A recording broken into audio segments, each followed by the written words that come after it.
My dad turned our living room into a freaking mausoleum for his mom. I'm not kidding. Life-size portrait and everything. And he wanted me to be the next exhibit.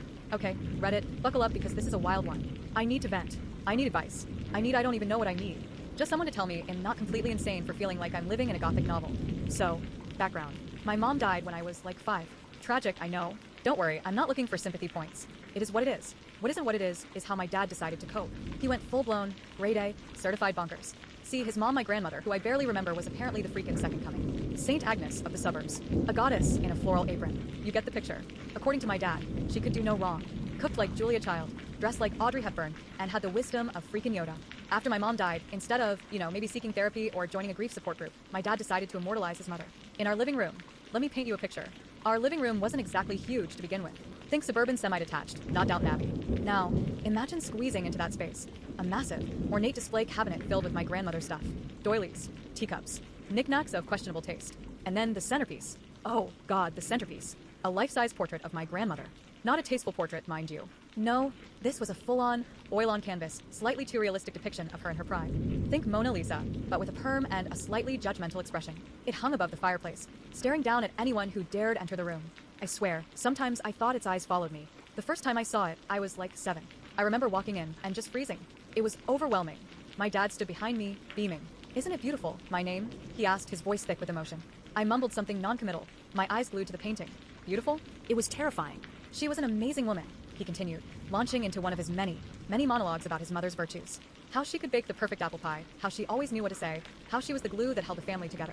Blah, blah, blah. This became a regular occurrence. Every time I entered the living room, I was subjected to a lecture about my grandmother's perfection. And more importantly, how I fell short. "Your grandmother would have loved this dress," he'd say, wrinkling his nose at my ripped jeans and band t-shirt. "Your grandmother always got straight A's," he'd sigh, shaking his head at my less-than-stellar report card. "Your grandmother would have never talked back to me like that," he'd scold, his eyes narrowed. It was constant, relentless. I felt like I was living in a perpetual competition. I could never win, against a dead woman. The worst part? The comparisons weren't just about achievements or taste. They were about me, my personality, my very being. "You're just not as sunny as your grandmother was," he said once, his voice laced with disappointment. She always had a smile for everyone. I was like 12. I had braces, acne, and a burgeoning sense of existential dread. Smiling was the last thing on my mind. But the breaking point came when I turned 16. I had just gotten my driver's license, and I was ecstatic. Freedom, independence, the ability to escape the mausoleum. I came home that day, practically buzzing with excitement. I ran into the living room, eager to share the news with my dad. He was standing in front of the portrait, as usual, looking pensive. "Dad, I passed. I can drive," I exclaimed, practically bouncing on my toes. He turned around, a strange look on his face. Not the proud, happy look I was expecting. More like contemplation. "That's wonderful, my name," he said, his voice subdued. "But your grandmother always thought grandmother's name was such a beautiful name." I blinked. Yeah? It's a nice name." He stepped closer, his eyes locking onto mine. It really suited her. It was elegant. Classic. I started to feel uneasy. Where was this going? He continued, his voice dropping to a near whisper. "I've been thinking maybe you should consider changing your name." My jaw dropped. Changing my name? To what? Grandmother's name? He nodded, his eyes gleaming with what I can only describe as fervor. It would be a beautiful tribute. To her. To the woman who gave me everything. I stared at him, speechless. He was serious. He actually wanted me to change my name. To become a living, breathing replica of his dead mother. Are you freaking kidding me? I finally managed to choke out. He recoiled, as if I had slapped him. "Don't you dare speak to me like that. Your grandmother would be appalled." And that, Reddit, was the moment I realized I was officially living in a horror movie. A horror movie with doilies and a really creepy portrait. I need to get out. Chapter 2, The Escape Plan. Main events. Opie confides in her best friend. Planning a way out college applications to schools far away. Discovering a secret box of her mom's belongings. A heated argument with her dad about her future. Hook. My dad wants me to legally become his dead mom. I'm pretty sure that's grounds for emancipation, right? Okay, so, update. Things have officially escalated from weird to batch *T crazy. I'm pretty sure my dad is losing his marbles. Or maybe he lost them a long time ago, and I'm just now noticing. After the whole name change debacle, I knew I had to get out. Like, ASAP. I couldn't live another day in that mausoleum, being compared to a woman I never even knew. I needed a plan, an escape route, and I needed it fast. The first thing I did was call my best friend, Sarah. Sarah is basically the only sane person in my life. She's smart, funny, and fiercely loyal. Plus, she's seen my dad in action, so she knows I'm not exaggerating. "Sarah, you're not going to believe what just happened," I said, my voice trembling. I proceeded to tell her the whole story, from the portrait to the name change proposal. She listened patiently, occasionally interjecting with a gasp or a holy *T. When I was finished, there was a long silence. Then, Sarah spoke, her voice low and serious. "Okay, my name, this is officially insane. Your dad needs therapy. Like, yesterday. Tell me something I don't know. I replied, sighing. All right, here's what we're going to do, Sarah said, her voice taking on a determined edge. We're going to get you out of there. College. That's your ticket. College. Of course. Why hadn't I thought of that? It was the perfect solution. A legitimate reason to leave, a chance to start over, and a way to finally escape my grandmother's judgmental gaze. You're a genius, Sarah, I said, my voice filled with renewed hope. I know, she replied, with a mock-modest tone. Now, let's get to work. We spent the next few weeks researching colleges. Not just any colleges, mind you. Colleges as far away from my dad as humanly possible. We're talking California, Maine, maybe even Canada. The further, the better. I started filling out applications, writing essays, and studying for the SATs. It was exhausting, but it was also empowering. For the first time in a long time, I felt like I was in control of my own life. Of course, I couldn't tell my dad about my plans. He would have freaked out. He had always envisioned me staying close to home, maybe even attending the local community college. The thought of me moving across the country was enough to give him a heart attack. So, I kept my college applications a secret. I snuck around, filling out forms in the library and writing essays in Sarah's basement. It felt like I was living a double life. One day, while I was rummaging through the attic, looking for some old photo albums, I stumbled upon something unexpected. Growing up, I thought every kid had to wear their dead grandma's orthopedic shoes. No, just me. And trust me, they didn't exactly scream fashion icon. Okay, so backstory. My grandma, Agnes, was like a saint, apparently. At least according to my dad. She died when I was, like, 5. Too young to remember her, really. But Dad remembered everything. And he made damn sure I did too. He basically turned my childhood into a bizarre Agnes tribute act. Think Elvis impersonator, but instead of sequins and jumpsuits, it was sensible shoes and floral dresses. It started subtly, little things. Agnes always loved this shade of lavender. He'd say, holding up a hideous sweater that looked like it belonged in a nursing home. It would look lovely on you, sweetie. Lovely? I wanted to scream. I wanted to wear jeans and band t-shirts like the other kids. But Dad's eyes, they had this desperate, pleading look, like he was seeing Agnes when he looked at me. So, lavender it was. Then came the clothes. Oh God, the clothes. Boxes and boxes of them. Stored in the attic, smelling of mothballs and regret. Dresses that were 2 sizes too big, skirts that reached my ankles, blouses with more frills than a Mardi Gras costume. Agnes wore these when she was your age, Dad would say, his voice thick with emotion. She was a beautiful woman, inside and out. I'd try them on, standing in front of the dusty mirror in the attic. I looked like a sad, grumpy ghost. Not beautiful, not even close. They're perfect, Dad would declare, clapping his hands together, just like Agnes. One time I tried to rebel. It was picture day at school. I painstakingly picked out a cute outfit, a denim skirt, a bright pink t-shirt, and sneakers. I felt normal. For once. Dad saw me as I was heading out the door. His face fell. What are you wearing? He asked, his voice tight. My picture day outfit, I said, trying to sound confident. He shook his head. Agnes always wore a dress on picture day. A pretty blue one with little white flowers. Dad, that was Grandma. I protested. I'm not Grandma. His eyes flashed with anger. Don't say that, he snapped. You are Agnes. You have her eyes, her smile, her spirit. I flinched. I hated it when he got like this. It was like he wasn't even seeing me anymore. Just a reflection of someone who was gone. He marched me back upstairs and forced me into the blue dress. It was itchy and uncomfortable. I felt like I was suffocating. Now, that's better, he said, his voice softening. He smoothed down the dress and smiled. You look just like her. I stared at myself in the mirror. I didn't see Agnes. I saw a scared little girl trapped in her father's obsession. The shoes were the worst, though. The orthopedic shoes. Agnes had bunions, apparently. Big ones. And Dad insisted I wear her shoes to support my arches.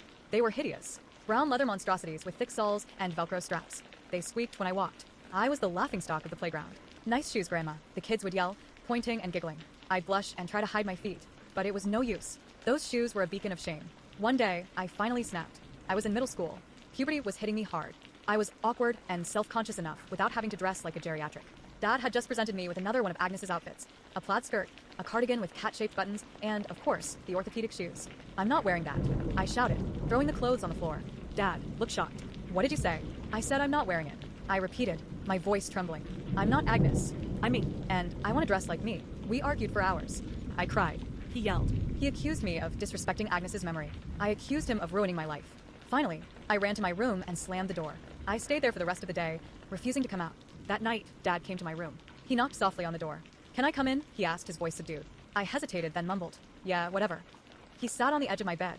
He looked tired and defeated. I know I've been hard on you, he said. It's just I miss your grandma so much. She was the best person I ever knew.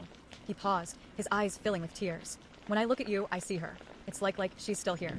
I felt a pang of sympathy for him. He was just a grieving man trying to cope with loss. But his grief was suffocating me. Dad, I said gently, I'm not Agnes. I can't be her. I'm me, and I need you to see me for who I am. He looked at me for a long time. Really looked at me, like he was seeing me for the first time. I know, he said finally. I know. I'm sorry. He stood up and walked to the door. You can wear whatever you want, he said. Just be happy. And with that, he left. The next day, I wore jeans and a t-shirt to school. It felt liberating, like I was finally free. Dad never mentioned Agnes's clothes again. He still talked about her, of course, but it wasn't the same. He wasn't trying to turn me into her anymore. He was finally seeing me, but the damage was done. I spent years trying to figure out who I was, trying to separate myself from Agnes's shadow. It wasn't easy. Okay, so that was the first chapter. But the Agnes saga didn't end there. Oh no, it just evolved. Flashbacks to childhood, highlighting Dad's obsession. Examples of Dad forcing OP to wear Grandma's old clothes. Attempts to recreate Grandma's hobbies. Growing up, I thought every kid had to wear their dead grandma's orthopedic shoes. Nope, just me. And trust me, they didn't exactly scream, fashion icon. The orthopedic shoes. Let's talk about those again for a second. They were like a physical manifestation of Dad's obsession. Every time I laced them up, I felt like I was stepping into Agnes's life, a life I never asked for. I remember one time it was my 10th birthday party. I was so excited. I'd invited all my friends. We were going to have pizza and cake and play games. I'd even managed to convince Dad to let me wear a new dress. A real dress. Not one of Agnes's hand-me-downs. It was bright pink with glittery sequins. I felt like a princess. But then, disaster struck. Where are your shoes? Dad asked, his eyes scanning my feet. I'm wearing sandals, I said, pointing to my sparkly pink sandals. He frowned. Agnes always wore proper shoes to parties. She said it was more dignified. Dad, these are fine, I protested. They match my dress. But they don't support your arches, he said, his voice rising. You need to wear your orthopedic shoes. I wanted to scream. My friends were arriving any minute. I couldn't let them see me in those hideous shoes. Please, Dad, I begged. Just this once. I promise I'll wear them tomorrow. He hesitated. I could see the struggle in his eyes. He wanted to make me happy, but he also wanted to honor Agnes's memory. Finally, he sighed. Okay, he said, but just for the party. You have to wear them for at least an hour.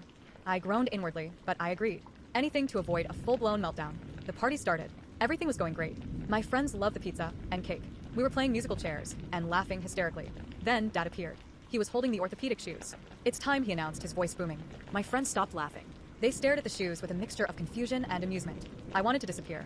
I wanted the earth to swallow me whole. Dad, please, I whispered. Not now. He ignored me. He knelt down and started trying to put the shoes on my feet. I resisted. I kicked and squirmed. But he was. Okay, so, you guys are not gonna believe what happened next. He started forgetting my real name. Full-on dementia style. Except, nope, just wanted me to be Grandma 2.0. The audacity. Things escalated.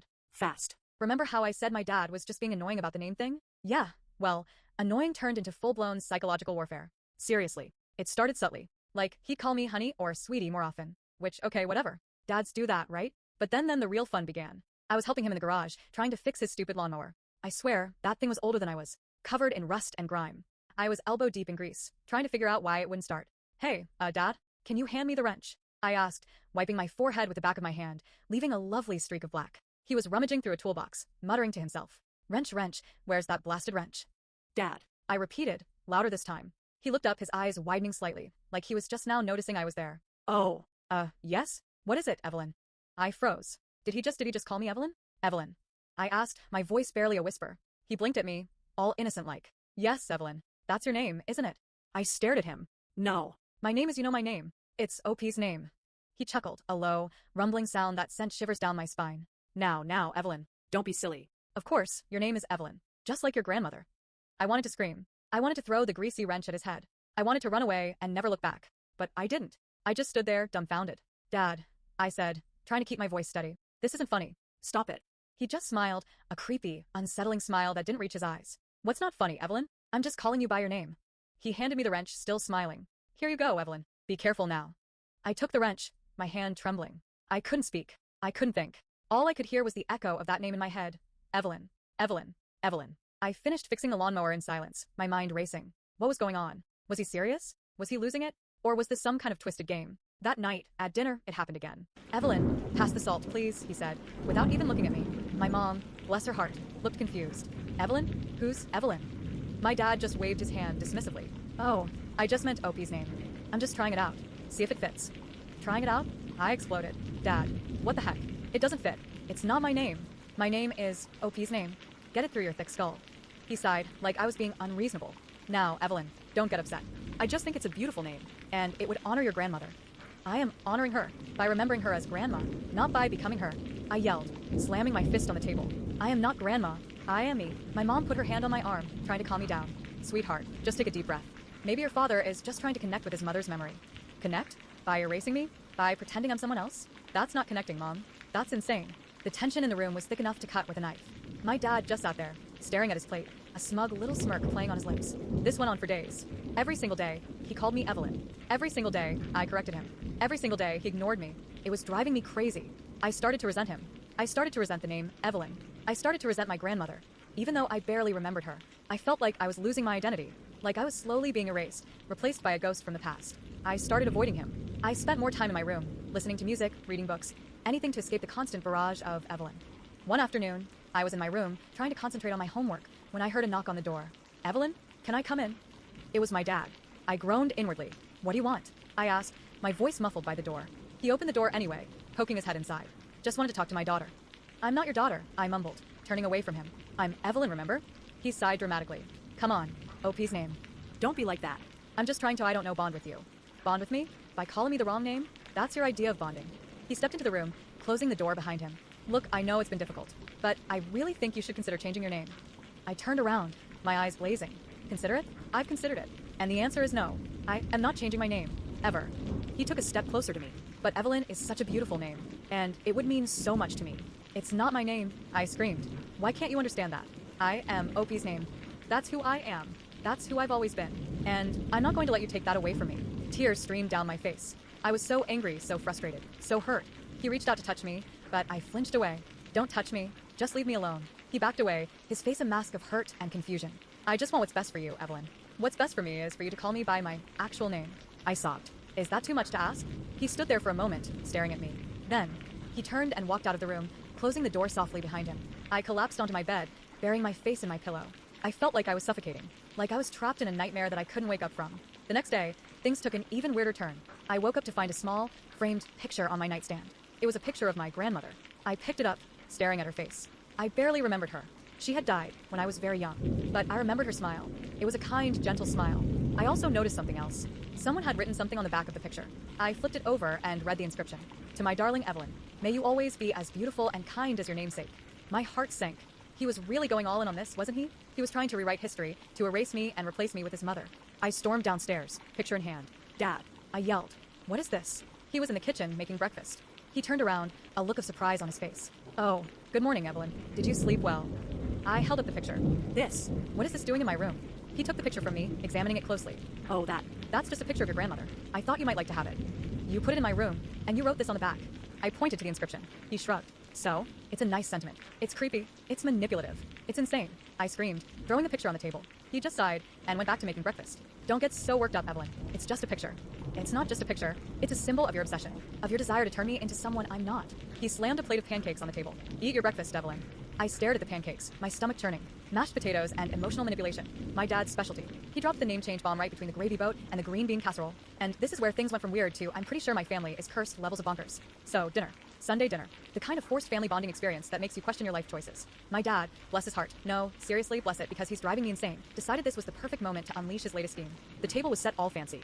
Fine china, silverware polished to a blinding gleam, the whole shebang.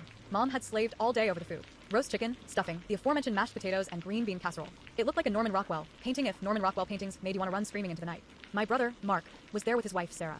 They were both trying to look busy, mostly, by staring intently at their water glasses. They knew something was up. They always do. My sister, Emily, was conspicuously absent. Smart woman. So, my dad began, his voice dripping with a saccharine sweetness that should have been a red flag the size of Texas. How is everyone? Polite murmurs went around the table. We all lied. Everything's great, Dad, I said, forcing a smile. I was determined to get through this dinner, without incident. Famous last words, right? He beamed. Wonderful. Wonderful. You know, I've been thinking a lot lately. Oh. That's never good. Thinking about what, Dad? Mom asked, her voice a little too high-pitched. She knew it too. He cleared his throat, a dramatic gesture that could have won him an Oscar. About family, about legacy, about names. Here we go. I felt a cold dread creep up my spine. I knew where this was going. I just knew it. You all know how much your grandmother meant to me, he continued, his eyes glistening with what I suspected were crocodile tears. She was a saint, an angel, the best woman who ever lived. Okay, grandma was nice, but saint? That's a stretch. She did bake a mean apple pie, though. And she always regretted, he paused for dramatic effect, that my name wasn't named after her. My heart sank. My grandmother's name was Gertrude. Gertrude. Seriously? I took a deep breath, trying to remain calm. Dad, I said, trying to keep my voice even. We've talked about this. I like my name. It suits me. He waved his hand dismissively. Nonsense. Gertrude is a beautiful name. A classic. Dad, no offense to Grandma, but Gertrude is old-fashioned. It's like naming a baby Mildred or Ethel. Mark snorted. Sarah elbowed him. It's about honoring your grandmother's memory. He insisted, his voice rising. It's what she would have wanted. Dad, Grandma died 15 years ago. I think she has bigger things to worry about than my name. Don't be disrespectful. He snapped. She's looking down on us right now. I glanced at the ceiling. If she is, I'm sure she's more concerned about the fact that you're serving instant mashed potatoes. Okay, maybe that was a low blow, but I was feeling cornered. They're not instant. Mom protested weakly. They taste like it, I muttered under my breath. My dad glared at me. The point is, he said, his voice trembling with indignation, that I want you to legally change your name to Gertrude. The silence that followed was so thick, you could cut it with a butter knife. Mark choked on his water. Sarah patted him on the back, her eyes wide with shock. Mom looked like she was about to faint. I stared at my dad, speechless. Was he serious? Was he really doing this? Dad, I finally managed to say, you can't be serious. I'm not changing my name to Gertrude. Why not? He demanded, his face turning red. It's a perfectly good name, and it would mean so much to me, because I don't want to be named Gertrude. I exclaimed, finally losing my cool. I'm not grandma. I'm me. I like my name. Why can't you just accept that? You're being selfish. He shouted. You're not thinking about your family. You're not thinking about your grandmother's legacy. What about my legacy? I retorted. What about what I want? What you want doesn't matter. He yelled. This is about honoring your family. Oh, so now it's about family? I shot back. Because last week, when I asked you for help with my car, you said you were too busy. But suddenly you care about family? That's different. How is it different? It just is. No, it's not. You're just trying to manipulate me. I am not. Yes, you are. You always do this. You use guilt and emotional blackmail to get what you want. That's not true. Yes, it is. You're doing it right now. I stood up from the table, my hands shaking.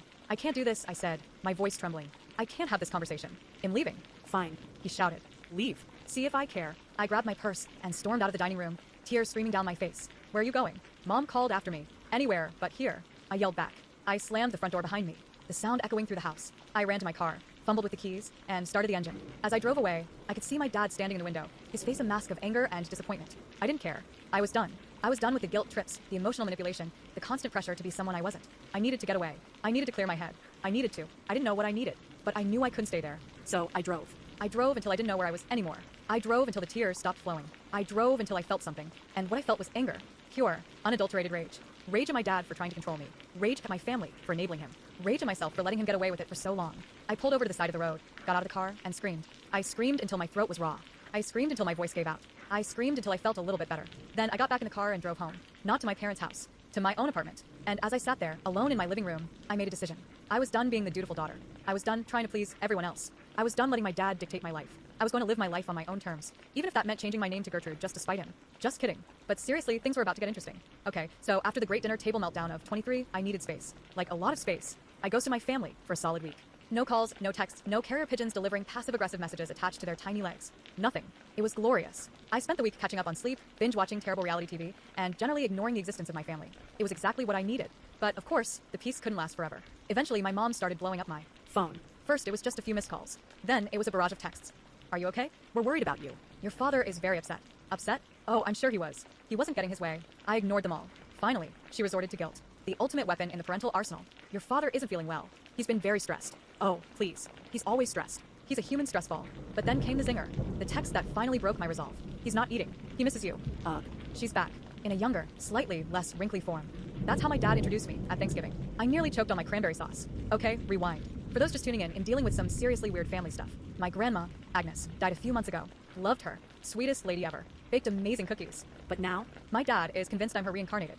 Yeah, you read that right. Reincarnated. Thanksgiving. The day my life officially became a bizarre sitcom episode. The cranberry incident was just the beginning. Dad, I hissed, pulling him aside near the gravy boat. What the actual heck was that? He beamed, all proud dad. Isn't it wonderful? Agnes is back with us. I'm not Agnes. I whisper shouted. I'm me, your daughter. Remember? He waved a dismissive hand. Details, details. The essence is there. The spirit. You even like her favorite shade of green now.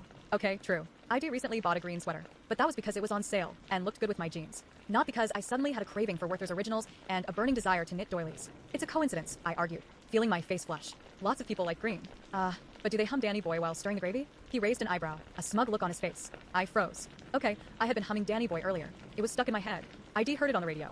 It didn't mean I was possessed by the spirit of a deceased Irish grandmother. That's just random. I stammered. He just chuckled and patted my cheek. Don't worry, Agnes. We're all so happy to have you back. He then proceeded to corner various family members throughout the day, asking them if they saw it. If they saw the Agnes-ness emanating from me. My Aunt Carol, ever the diplomat, just smiled weakly and said, well, she does have Agnes hair.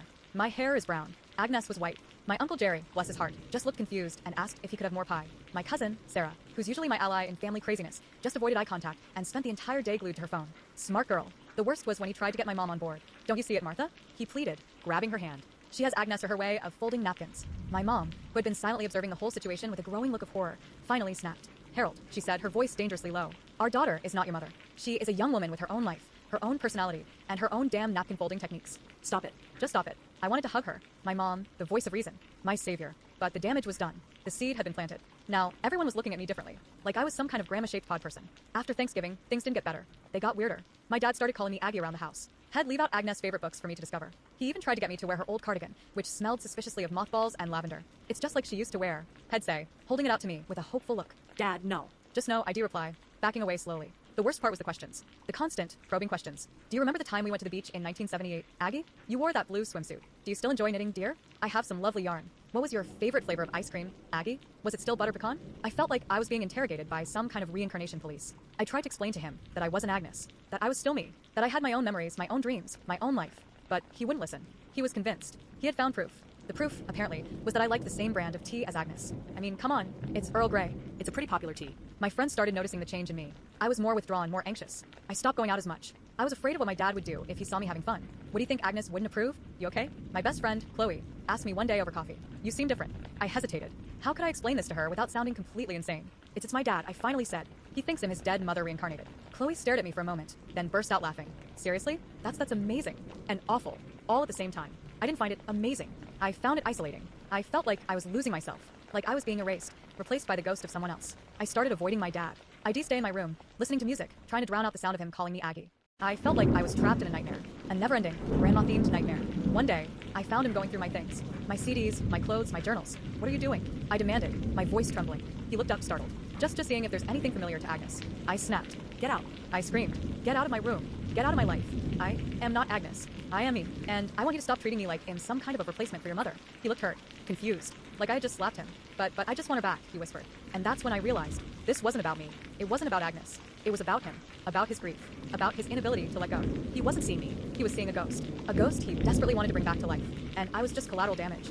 Okay, so you guys are not going to believe what happened at family therapy. We went to therapy. My dad spent the entire session trying to convince the therapist that I was his dead mom. The therapist actually started to look convinced. I wish I was kidding. Seriously, after the whole haunted antique mirror incident, check my post history if you missed that dumpster fire, and the escalating weirdness with my dad, my therapist, Dr. Klein, basically strong-armed me into suggesting family therapy. She said, and I quote, "We need to address the underlying family dynamics contributing to your anxiety." Underlying family dynamics. Translation, your dad's bat's hit crazy, and we need to see it firsthand. So I bit the bullet. I pitched it to my dad as a chance to reconnect and improve communication. Lies. All lies. I just wanted someone else to witness the madness. He actually agreed pretty easily, which should have been my first red flag. He's usually resistant to anything that involves self-reflection or acknowledging that he might not be the center of the universe. The therapy office was your typical sterile, vaguely depressing room. Beige walls, uncomfortable chairs, a framed picture of a serene mountain landscape that probably cost more than my rent. Dr. Klein, bless her heart, was perched on the edge of her seat, looking optimistic and professional. I was a nervous wreck. My dad, on the other hand, seemed gleeful, like he was about to unleash some carefully crafted performance. So, Mr. Henderson, Dr. Klein started, smiling warmly. Thank you for coming in today. Perhaps we can start by discussing some of the challenges you and Opie have been experiencing. My dad beamed. Challenges? Oh, Dr. Klein, you have no idea. My daughter, bless her heart, has been distant lately. Uncommunicative. It's like she's not even herself. I rolled my eyes so hard I almost saw my brain. Dad, I'm literally sitting right here. He ignored me, turning back to Dr. Klein with a sorrowful expression. It's just she reminds me so much of my mother. It's uncanny. The way she looks at me, the way she moves, it's like seeing her all over again. Okay, hold up. My grandma died when I was 5. I barely remember her, and the few pictures I've seen, we look nothing alike. I mean, zero. She was petite and had dark curly hair. I'm 6 feet tall and have straight blonde hair. Dad, I said, trying to keep my voice even. That's not true. I don't look like grandma at all. He sighed dramatically. Oh, sweetie, you just don't see it. But I do. I see her in your eyes. That same gentle, knowing look. Dr. Klein looked slightly confused, but she tried to steer the conversation back on track.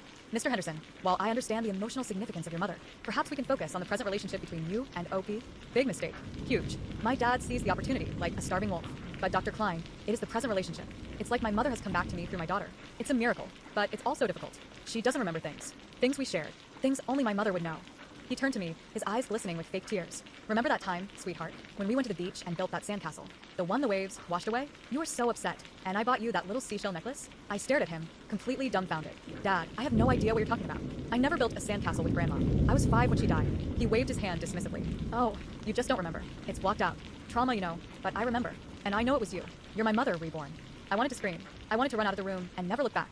But I was frozen, watching this bizarre performance unfold. Dr. Klein, who had been scribbling notes furiously, finally looked up, her brow furrowed. Mr. Henderson, are you suggesting that Opie is reincarnated as your mother? He nodded enthusiastically. Exactly. You understand. It's so obvious, isn't it? The resemblance. The mannerisms, it's undeniable. I couldn't take it anymore. Dr. Klein, he's insane. He's been like this ever since he bought that creepy mirror. He thinks I'm his dead mom. It's ruining my life. My dad just smiled serenely. See, Dr. Klein, she's in denial. just like my mother used to be. She never wanted to admit she was getting old. And then, the unthinkable happened. Dr. Klein, my supposedly rational, highly trained therapist, actually started to look thoughtful. Well, Mr. Henderson, she said slowly, I can see how you might draw that conclusion. There are documented cases of familial resemblance and shared personality traits across generations. And the phenomenon of reincarnation, while not scientifically proven, is certainly a compelling concept. I gaped at her. Are you serious? You actually believe him? She held up her hand. Now, OP, let's not dismiss Mr. Henderson's feelings. He's clearly experiencing a great deal of emotional distress. Perhaps we can explore the possibility of past life regression therapy. Past life regression therapy? Are you kidding me? I stood up, knocking over my chair in the process. I'm done. I'm so done with this. This is insane. You're insane. He's insane. I'm leaving. I stormed out of the office, leaving my dad and Dr. Klein to discuss the finer points of reincarnation and sandcastle construction. I could practically hear my dad cackling with glee as I slammed the door behind me. The drive home was a blur of anger and despair. I couldn't believe what had just happened. My own therapist, the person I was supposed to trust, had actually entertained my dad's delusional fantasy. It was like living in a bad sitcom, except it wasn't funny at all. When I got back to my apartment, I threw myself on the couch and screamed into a pillow. Then I did what any sane person would do in that situation. I ordered a pizza and binge-watched reality TV until I passed out. The next day, I got a call from Dr. Klein. I almost didn't answer, but I figured I owed it to myself to hear what she had to say. OP, she said hesitantly. I wanted to apologize for yesterday. I realized that I may have misstepped in my handling of the situation. Misstepped. I said, my voice dripping with sarcasm. You practically endorsed my dad's delusion. You suggested past life regression therapy. That's not a misstep. That's a full-blown faceplant into crazy town. She sighed. I understand your frustration, but I was trying to be empathetic to your father's emotional state. I didn't want to invalidate his feelings. His feelings? I shrieked. What about my feelings? He's turning my life into a living hell, and you're enabling him. There was a long pause. To think you might be right, she finally said. Perhaps family therapy isn't the best approach in this situation. I think your father needs individual therapy, and perhaps a psychiatric evaluation. You think? I said. You think he needs a psychiatric evaluation? After he tried to convince you that I'm his dead mom? Yeah, no kidding. She cleared her throat. I'm very sorry, OP. I truly am. I'm willing to continue working with you individually, if you'd like. But I don't think I can be effective in a family therapy setting with your father. I thought about it for a moment. On the one hand, I was furious with her for what had happened. On the other hand, I still needed therapy, and finding a new therapist would be a hassle. Okay, I said finally. I'll give you another chance. But if you ever suggest past life regression therapy again, I'm walking out. Deal, she said. And I promise, no more talk about reincarnation. So, that's the story of how family therapy completely failed, and my therapist almost got sucked into my dad's vortex of crazy. I'm still not sure what to do about him. I can't force him to get help, and I can't keep living like this. I'm now considering moving to another country. Seriously, because things went from weirdly uncomfortable to full-blown, and pretty sure my dad's lost his marbles. I found him, in my room, rifling through my underwear drawer, claiming he was looking for clues.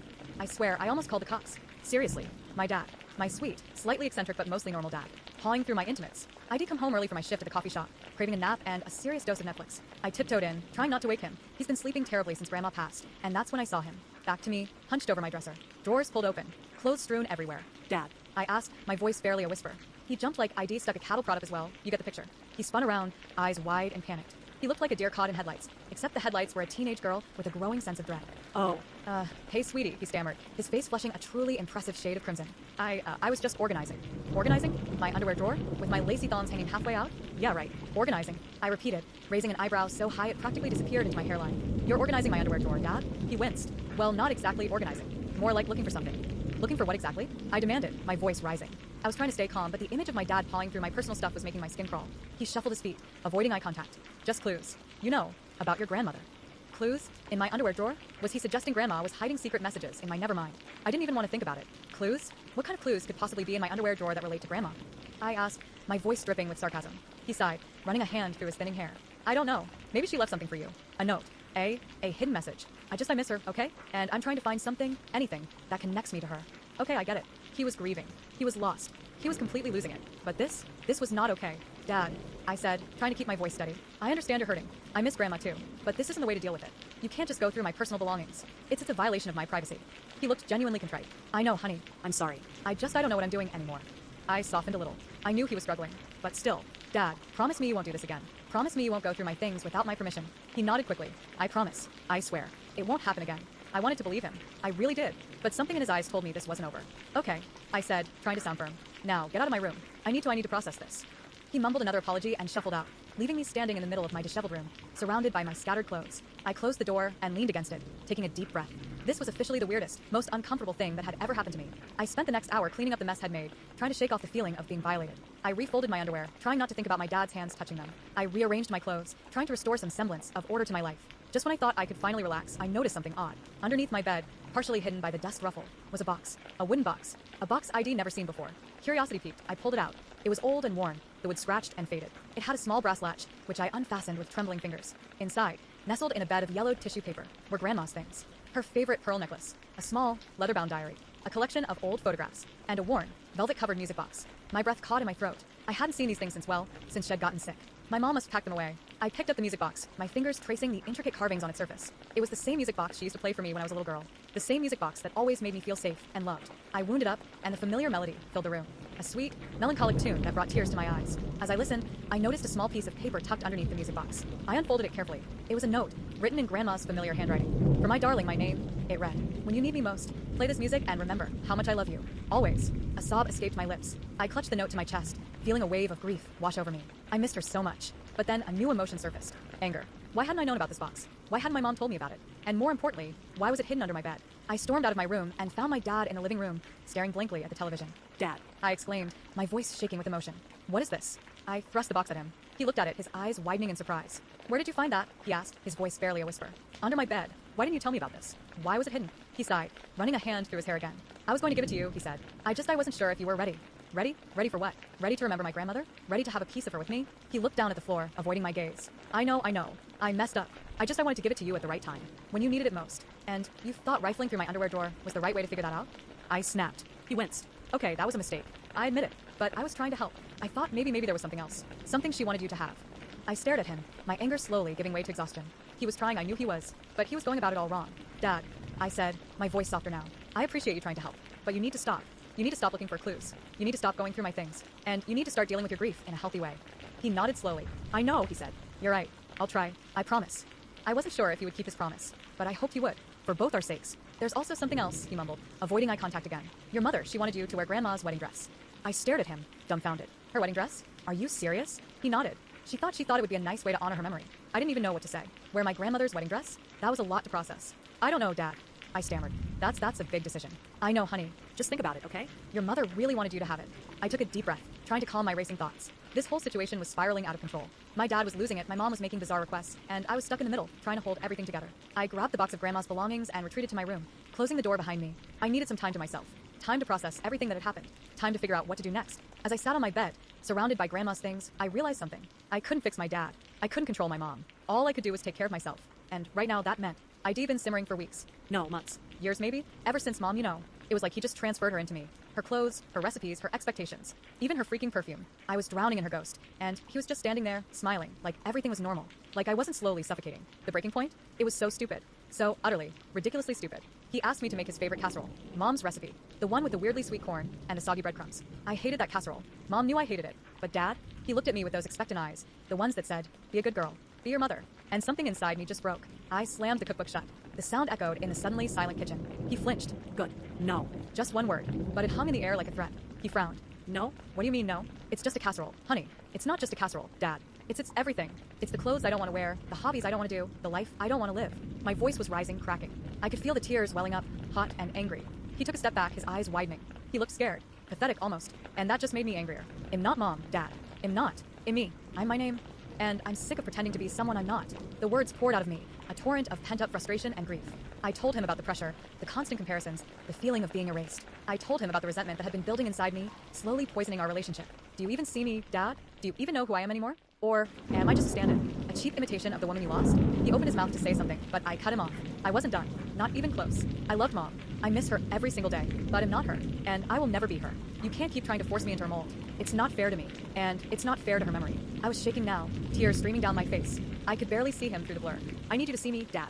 The real me, not some ghost. Please. And then the silence. It was thick, heavy, suffocating. He just stood there, staring at me, his face a mask of confusion and something else. Hurt? Regret? I couldn't tell.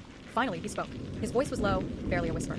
I didn't realize. Those 3 words. That was it. After everything, you didn't realize? I repeated, my voice dripping with sarcasm. You didn't realize that trying to turn your daughter into your dead wife might be a little messed up? He winced. That's not what I meant. Then what did you mean, Dad? Because frankly, I'm all ears. He ran a hand through his hair, his eyes darting around the room, as if searching for an escape route. I was just trying to cope. I was trying to keep her memory alive. By erasing mine? He flinched again. No, that's not what I wanted to do. I miss her so much. And you remind me of her. You have her eyes, her smile. But I'm not her, Dad. Don't you get it? I'm not her. I was screaming again, my voice raw. I couldn't stop the tears. I felt like I was unraveling. He took a step towards me, reaching out his hand. I flinched away. Please, my name. Don't be like this. Like what? Like someone who's finally standing up for herself? Like someone who's tired of being a puppet? I need you. That was it. That was the line. The one that finally pushed me over the edge. No, Dad. You don't need me. You need Mom. And she's gone. You need to deal with that. You can't keep using me to fill the void. I turned and walked away. I didn't know where I was going. I just needed to get out of that house. Out of that suffocating atmosphere. I heard him call my name, but I didn't stop. I kept walking, tears blurring my vision. I ended up at the park. The same park Mom used to take me to when I was little. I sat on a swing, pushing myself back and forth, trying to calm down. The sun was setting, casting long shadows across the grass. The air was cool and crisp. It was a beautiful evening, but I couldn't appreciate it. I was too consumed by anger and hurt. I stayed there for hours, just swinging and thinking about Mom, about Dad, about myself, about what I wanted. And slowly, as the sky darkened, I started to realize something. I couldn't change my dad. I couldn't bring Mom back, but I could change myself.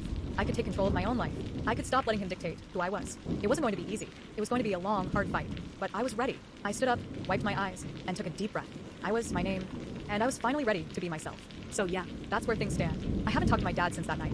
I don't know what's going to happen next, but I know I can't go back to the way things were. It'll keep you guys updated. Let me know if you've ever dealt with anything similar. Seriously, any advice would be appreciated. And to my dad, if you're watching this, I love you, but I need you to love me back. The real me, not the ghost of your wife. Okay, TikTok fam, that's all for now. Wish me luck. I'm gonna need it. My own person. And honestly, it's the hardest one to write. I'm still healing, but I'm me, not a ghost, not a replacement. Just me, and that's finally enough.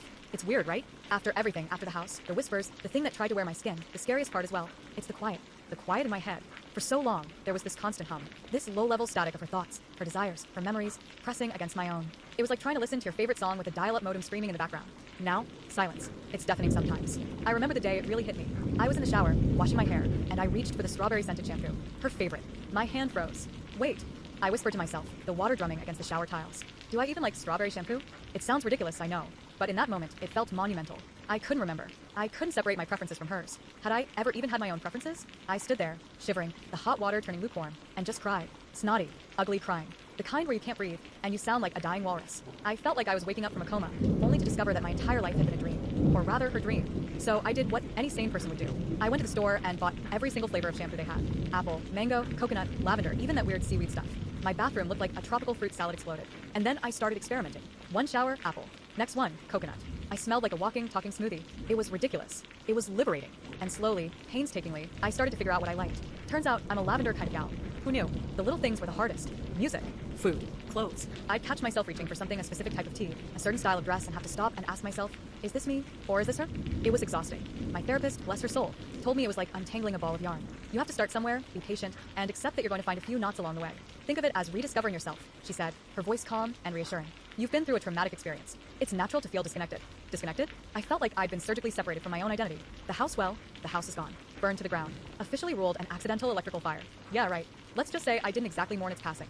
I'm living in a tiny apartment now, miles away from that creepy town. It's nothing fancy, but it's mine. I painted the walls a ridiculous shade of teal, bought a ridiculously oversized beanbag chair, and hung up a string of fairy lights that blink in a ridiculously annoying pattern. It's perfect. The nightmares are less frequent now. They used to be every night. A relentless barrage of whispers and shadows. Now, it's maybe once or twice a week. And when they come, I'm stronger. I can fight back. I can tell it to get out of my head. Sometimes I even win. Liam's been amazing. He's been patient, understanding, and completely non-judgmental about my whole, smelling like a walking fruit salad phase. He doesn't push me to talk about it, but he's always there to listen when I need to. He brings me coffee in the morning, holds my hand when I'm scared, and makes me laugh when I want to do nothing but cry. He's good. He still has his own scars, of course. We both do. But we're learning to heal together. Learning to trust again. Learning to live again. One of the hardest things has been setting boundaries. I used to be a people pleaser. Always saying yes. Always putting everyone else's needs before my own. Now, I'm a boundary ninja. No, I can't do that. No, I don't want to. No, that doesn't work for me. It's surprisingly empowering. My mom, well, our relationship is complicated. She's still struggling to understand everything that happened. She wants to help, but she doesn't know how. I get it. It's a lot to process. We have our good days and our bad days, but we're trying, and that's what matters. I saw a psychic recently. I know, total glitch. But I was feeling lost and desperate, and I figured, what the hell? She was surprisingly accurate. She knew things about me, about her, that I hadn't told anyone. She told me that the darkness was gone, that it was gone, but that there would always be a part of her with me. Think of it as an echo, she said, her eyes dark and knowing. A faint whisper in the wind. It doesn't have to control you. It doesn't have to define you, but it will always be there. That actually made me feel better, because maybe that's okay. Maybe I don't have to completely erase her to be me. Maybe I can acknowledge her existence, learn from her experiences, and still forge my own path. I'm not sure what the future holds. I don't know if I'll ever be completely normal. I don't even know what normal is anymore. But I do know this. I'm alive. I'm strong. And I'm finally, truly myself. I'm still learning, still growing, still healing. But I'm here, and that's enough. So yeah, that's my story. The end. Or maybe just the beginning. Thanks for listening, Reddit. Thanks for being there. Thanks for not judging me too harshly for the whole possessed by a dead woman thing. It's been a journey, and now I think I'm going to go take a shower with my lavender shampoo because I deserve it. Stay safe out there, guys. And remember, even when you feel like you're lost in the darkness, there's always a light to be found. You just have to be brave enough to look for it. Okay, bye. Wait. One more thing. I almost forgot the most important part. Remember that creepy doll I found in the attic? The one that looked exactly like her? Yeah, well, I didn't burn it.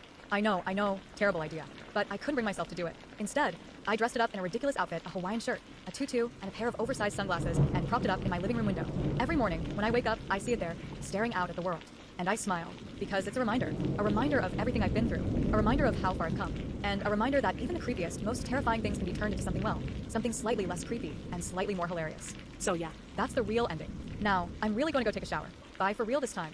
Okay, seriously, I'm leaving. Fine, one more tiny detail. Remember that weird symbol I kept seeing in the house? The one that was carved into the walls and hidden in the wallpaper? Well, I did some research. Turns out, it's an ancient symbol for weight for resilience. Irony much? Okay, now I'm done. goodbye. Okay, I lied. One last thing. I started writing a book about everything that happened. It's terrible, but I'm writing it anyway, because maybe, just maybe, someone else out there needs to hear the story. Someone else who's struggling.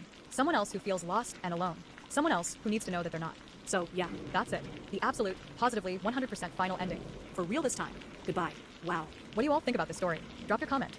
Story 2. So, picture this. Me, beaming like an idiot, holding hands with Mark, my fiancé, in front of a sunset that looks like it was painted by Bob Ross himself. Our engagement photos? Fire. Like magazine cover fire. Venue? A freaking castle. Okay, not a real castle, but a super fancy vineyard that looks like a castle. In talking turrets, people. Turrets. I was floating. Cloud 9? Try cloud freaking infinity. I was untouchable, unstoppable, blissfully ignorant. Then I told Sarah. Sarah, my sister. My beloved sister. The sister who apparently thinks my happiness is a personal attack against her. Cue the avalanche. Not the kind with cute St. Bernards and barrels of brandy. No. This was an avalanche of demands, an avalanche of drama, an avalanche of, well, you get the picture. She has RSD, rejection-sensitive dysphoria, which I get it, it's a real thing. It makes her super sensitive to perceived slights and rejection. But honestly, sometimes I think she weaponizes it. Like emotional nuke, she can detonate whenever she feels slighted. And apparently my wedding, triggering her. Seriously? I swear, the second I showed her the engagement photos, her face just fell. Like someone had unplugged her. Oh, she said, her voice flat. Just, oh. So, what do you think? I asked, trying to keep the giddy excitement from bubbling over. They're nice, she mumbled, scrolling through them on my phone like she was inspecting a particularly unappetizing piece of roadkill. Nice, nice. These photos cost more than my first car, but I bit my tongue. I'm so excited, Sarah. You're going to be my maid of honor, of course. That's when the first tremor hit, a subtle shift in the tectonic plates of our family dynamic. About that, she started, her voice taking on that familiar, whiny edge that I knew meant trouble. I've been thinking, oh God, here we go. Thinking about what? I asked, bracing myself. Well, she said, avoiding my gaze. With my RSD and everything, I'm just not sure I'm the right person to be maid of honor. I stared at her. What? Why not? You're my sister. Who else would I ask? I don't want to mess anything up, she said, her eyes welling up. I don't want to ruin your special day, because I'm having a meltdown. I sighed. I knew this was coming. Some variation of it, anyway. Sarah always found a way to make my milestones about her. Sarah, you won't ruin anything, I said, trying to keep my voice calm. Just be yourself. That's all I ask. Big mistake. Huge. But what if myself is a sobbing mess in the corner because I feel like everyone is looking at me and judging me? She wailed. No one is going to be judging you, Sarah, I said, my patience wearing thin. Everyone is going to be there to celebrate Mark and me. That's when she dropped the bomb. The first one, anyway. Then, I have a request, she said, her voice barely a whisper. Okay, I said cautiously. Her first demand? No speeches. At all. No speeches. I repeated, dumbfounded. What do you mean, no speeches? I mean, no speeches, she said, her voice hardening. Not from you, not from Mark, not from anyone. But speeches are tradition. I protested.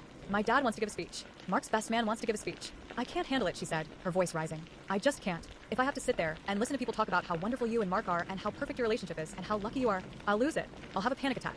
I'll probably run screaming from the venue. Sarah, that's ridiculous. I explained. It's a wedding. People are supposed to say nice things. But what if they don't say nice things about me? She asked, her eyes wide with panic. What if they forget to mention me at all? What if they say something mean? Or even just lukewarm? It'll feel rejected. It'll feel like I'm not good enough. It'll feel like the world is ending. I finished for her, rolling my eyes. Sarah, get a grip. No one is going to say anything mean about you at my wedding. But what if they do? She persisted. What if they accidentally say something that triggers me? What if? Sarah, I interrupted, my voice sharp. Enough. I'm not canceling speeches because you might feel rejected. It's my wedding, not a therapy session. Her face crumpled. The waterworks were coming. I could feel it. So you're saying my feelings don't matter? She choked out. You're saying my RSD doesn't matter? You're choosing speeches over my mental health? Oh, for the love of. In saying that one tradition isn't more important than your mental health, but neither is your mental health more important than my wedding. I snapped. There has to be a compromise here. A compromise. That was the magic word. The olive branch. The tiny, fragile hope that maybe, just maybe, we could navigate this minefield without anyone getting blown to smithereens. I knew this was going to be a bumpy ride. I just didn't realize how bumpy. Or how long. This was just the beginning. The tip of the iceberg. The first snowflake in the avalanche of wedding-related drama that was about to bury me alive. And honestly, I was starting to think that eloping in Vegas with Elvis was looking like a damn good option. But no. I loved Mark. I wanted a real wedding. With turrets and overpriced hors d'oeuvres and, yes, even speeches. So I took a deep breath, plastered on a fake smile, and said, okay, Sarah, let's talk about compromises. Famous last words. The next few weeks were a blur of wedding planning and sister-induced anxiety. Every decision, no matter how small, became a potential landmine. The flowers, too showy, might make Sarah feel inadequate. The music, too upbeat, might trigger her anxiety. The seating chart, a complete nightmare, because apparently everyone had to be seated in a way that maximized Sarah's feeling of importance and minimized her risk of feeling, you guessed it, rejected. I spent hours on the phone with her, patiently explaining, reassuring, and occasionally, just plain placating. I felt like a hostage negotiator, except the hostage was my own sanity. And the demands kept coming. After the speech debacle, I thought maybe, just maybe, the worst was over. I was wrong. So wrong. The second demand? She had to be the only bridesmaid. But I have other friends, I said, trying to keep the panic from creeping into my voice. I wanted to ask them to be bridesmaids too. I just don't think I can handle sharing the spotlight, she said, her voice trembling. It would be too overwhelming. I'd feel like I was competing with them, and I'd probably lose. You're not competing with anyone, Sarah, I explained. It's not a competition. It's my wedding. But it would feel like one to me, she said, her eyes pleading. Please, just let me be the only bridesmaid. It's the only way I can be sure I won't completely fall apart. I looked at her, really looked at her, and saw the genuine fear in her eyes, the anxiety that was eating her alive. And I felt a pang of guilt. Maybe I was being insensitive. Maybe I wasn't being understanding enough. Okay, I said, sighing. Okay, you can be the only bridesmaid. But I knew, deep down, that I was making a mistake, that I was setting a precedent, that this was just the beginning of a long and painful negotiation. And I was right. The third demand? She got to pick the maid of honor dress. Now, I'm not usually a bridezilla. I'm pretty laid back, actually. I figured the bridesmaids could wear whatever they wanted as long as it was vaguely in the same color family. But Sarah? Oh, Sarah had opinions. Strong opinions. And none of them involved anything remotely flattering. I was thinking something modest, she said, pulling up. It started subtly, like a weird creeping dread. You know? At first, it was just requests. Small ones. Innocuous, even. Could we maybe not have any speeches? She texted me, like, a month after I'd asked her to be my maid of honor. Speeches make me anxious, she added, with a little sad face emoji. Okay, fine, I cheated. But imagine it there. No biggie, right? I'm not a huge speech person anyway. My fiancé, Mark, and I were planning a pretty chill wedding. Sure, no problem. I texted back. Easy peasy. Then came the music. Oh god, the music. About the playlist she started during our weekly planning call. I swear, the tone alone should have been a red flag the size of Texas. Yes, I asked cautiously. It's a bit much, she said, her voice tight. Much. I repeated, confused. We'd spent hours crafting that playlist. It was all upbeat, fun stuff. Perfect for dancing. Too loud, she clarified. Too happy. Too everything. I blinked. Too happy? Yes. It's triggering. Triggering. That word. That was the first real sign that things were about to go off the rails. Triggering how? I asked, trying to keep my voice even. It reminds me of a bad time, she said vaguely. Can we maybe just stick to mellow acoustic stuff? Mellow acoustic stuff? At a wedding? Where people are supposed to dance. I pushed back, gently. We can definitely tone it down a bit, but we can't have the whole reception be like a funeral dirge, right? She sighed dramatically. Fine. But no songs with excessive joy. Excessive joy. I kid you not. That's what she said. I made a mental note to hide all the ABBA from her. Then came the seating chart. This is where things truly descended into madness. We were working on it together, trying to figure out who to put where. I thought it was going pretty smoothly, until she started vetoing everyone. She can't sit near loud talkers, she declared, pointing at my Aunt Susan. Aunt Susan is hardly a loud talker, I protested. She just has a hearty laugh.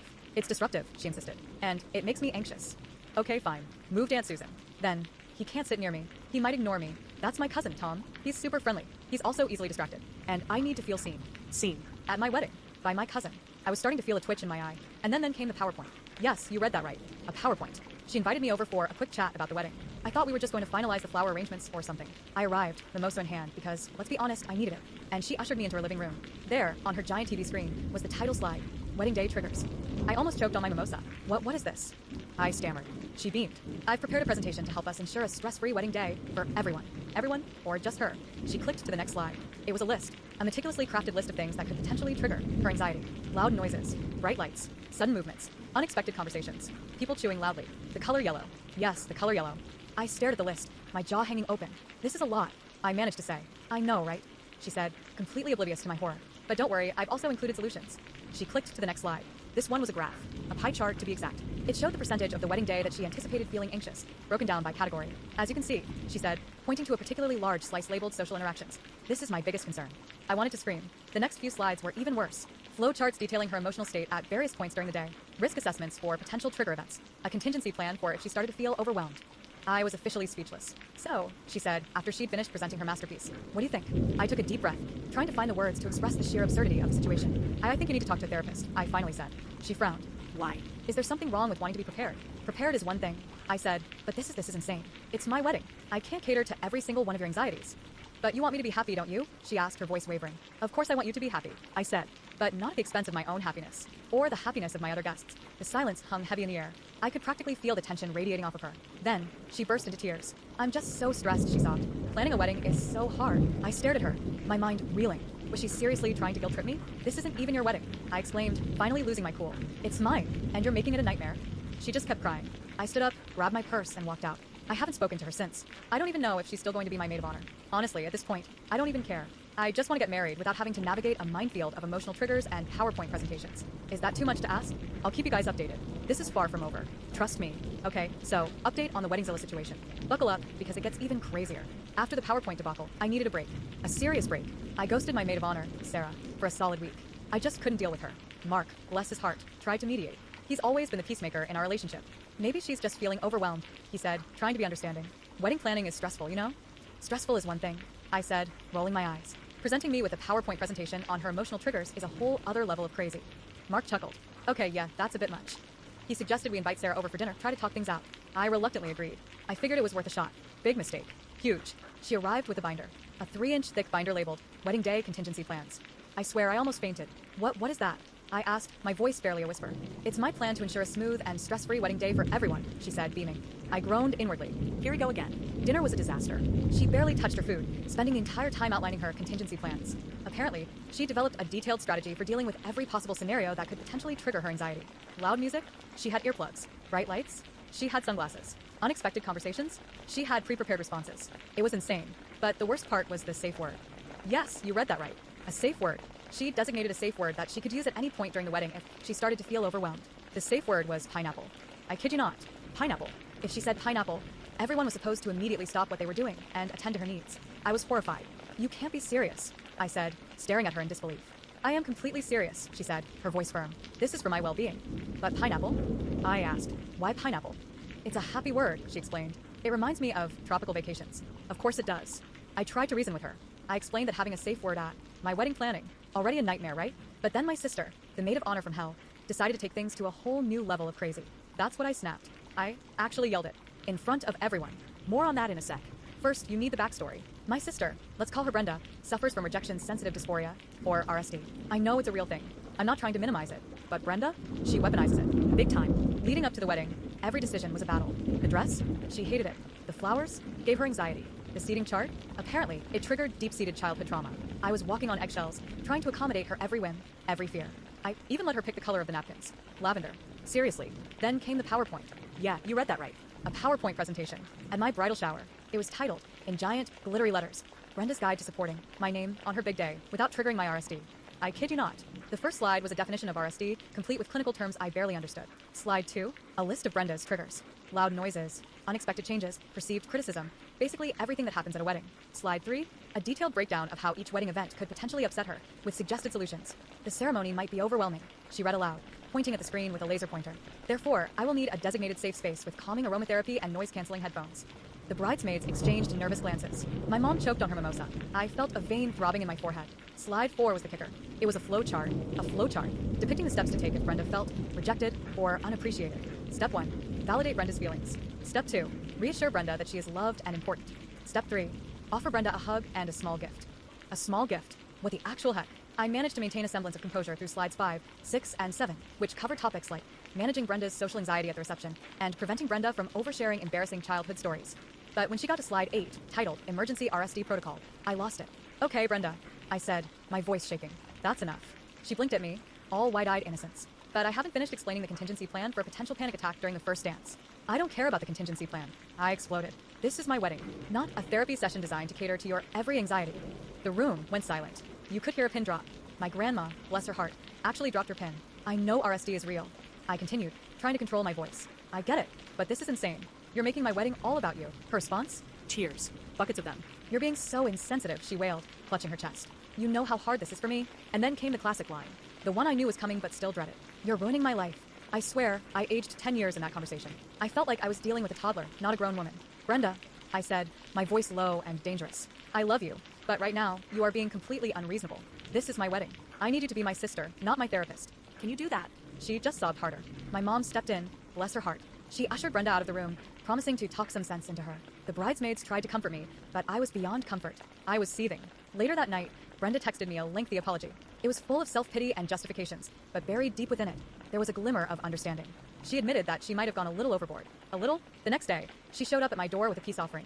A spa day for the two of us. I almost said no. I was still furious. But then I looked at her face, and I saw genuine remorse. So I went. We got massages, manicures, and pedicures. We talked. We even laughed. It wasn't a perfect reconciliation, but it was a start. The wedding is in 2 weeks. I'm still nervous about Brenda's behavior, but I've set some boundaries. No more PowerPoints. No more emergency protocols. Just sisterly support. Hopefully, it'll be enough.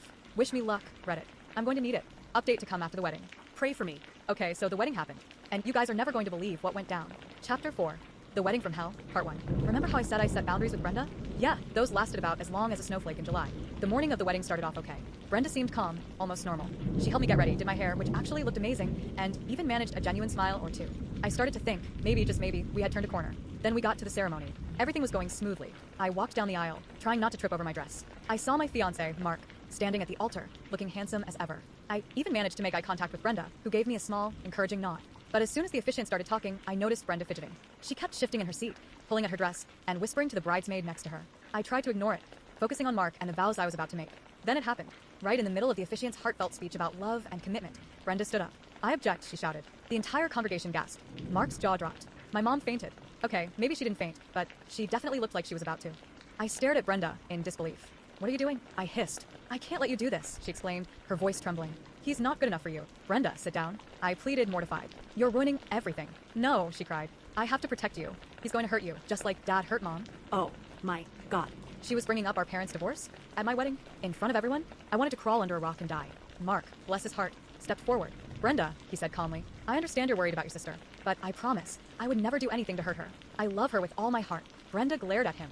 "You say that now," she sneered. "But what about later? What about when the honeymoon is over and reality sets in? You'll change your mind. You always do." I couldn't take it anymore. I stormed over to Brenda and grabbed her arm. "Come with me," I said, my voice shaking with rage. I dragged her out of the church and into the parking lot. "What the hell was that?" I screamed. "Are you trying to sabotage my wedding?" "I'm trying to save you," she retorted, tears streaming down her face. "Don't you see? He's just going to break your heart." "He's not going to break my heart," I yelled. "He's the best thing that's ever happened to me, and you're trying to ruin it." We stood there, glaring at each other, the tension thick enough to cut with a knife. I was so angry, I could barely speak. Finally, I took a deep breath and tried to calm down. "Brenda," I said, my voice softer now. "I know you're scared. I know you're worried about me. But you have to trust me. I know what I'm doing. I love Mark, and he loves me. Please, just let me be happy." She looked at me for a long moment, her eyes filled with pain and confusion. Then, she nodded slowly. "Okay," she said quietly. "I'm sorry. I didn't mean to cause a scene." I sighed in relief. Thank you, I said. "Now, can we please go back inside and pretend this never happened?" She nodded again. We walked back into the church, hand in hand. The congregation was still buzzing with excitement. But, family fallout.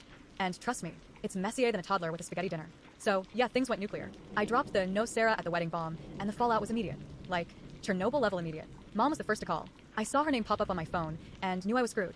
I took a deep breath and answered. "Hello." "What is wrong with you?" she shrieked. I swear, I had to pull the phone away from my ear. "How could you even consider excluding your own sister from your wedding?" I tried to stay calm. "Mom, you know Sarah gets panic attacks in crowds. I don't want her to be miserable, and honestly, I don't want to spend my wedding day worrying about her having a meltdown. It's supposed to be a celebration. Miserable? She'll be miserable knowing she's not invited. You're being selfish. She's just sensitive. She can't help it." "Sensitive?" "Mom, she once hyperventilated because the grocery store was out of her favorite brand of almond milk. This isn't just sensitive. You need to be more understanding. Your sister needs you." I was starting to feel a headache brewing. I'm trying to be understanding, but this is MY wedding. It's not about what Sarah needs for once. It's about me and Tom. "This is unbelievable," she huffed. "I'm so disappointed in you." And with that, she hung up. I stared at my phone, dumbfounded. Disappointed? Seriously? I Was the one getting married. I was the one who had to deal with Sarah's anxiety on a daily basis. Next up, Dad. I braced myself. "Hey, Pumpkin," he said, his voice surprisingly gentle. Oh, That's never a good sign. "Hey, Dad. Your mother tells me you're considering not inviting Sarah to the wedding." "Considering?" "Dad, I told her Sarah's not invited." There was a long pause. "Now, Pumpkin, you know your sister has certain challenges." "Challenges?" "Dad, she has full-blown anxiety.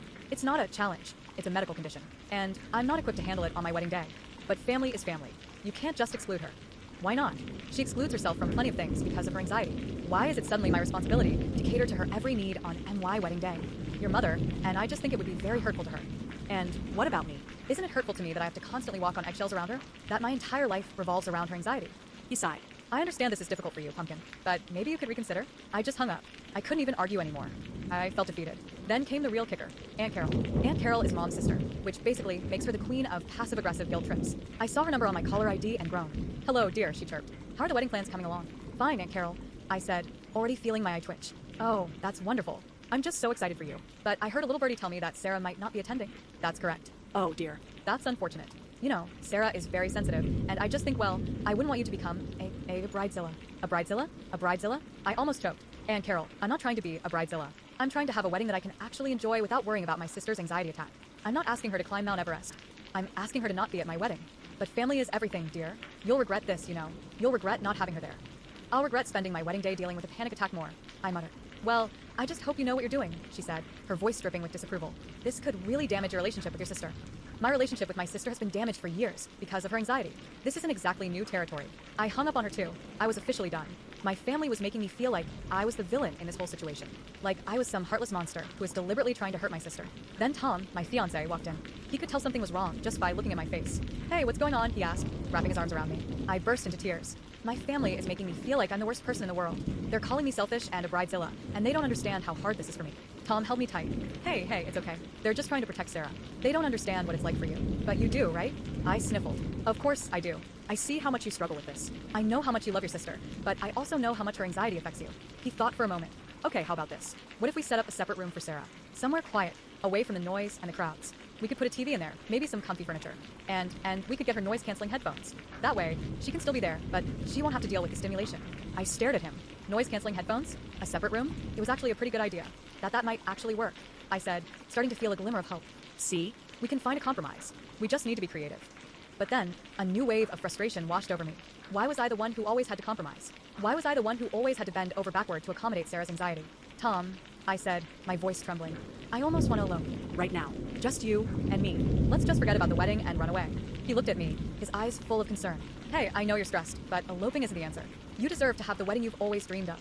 And I want to be there with you, celebrating with our friends and family. But what if my family keeps pressuring me? What if Sarah still has a panic attack, even with the separate room and the headphones? What if my wedding day turns into a disaster? We'll deal with it, he said, squeezing my hand. We'll face it together. And no matter what happens, I promise you, I will make sure you have a wonderful wedding day. Okay.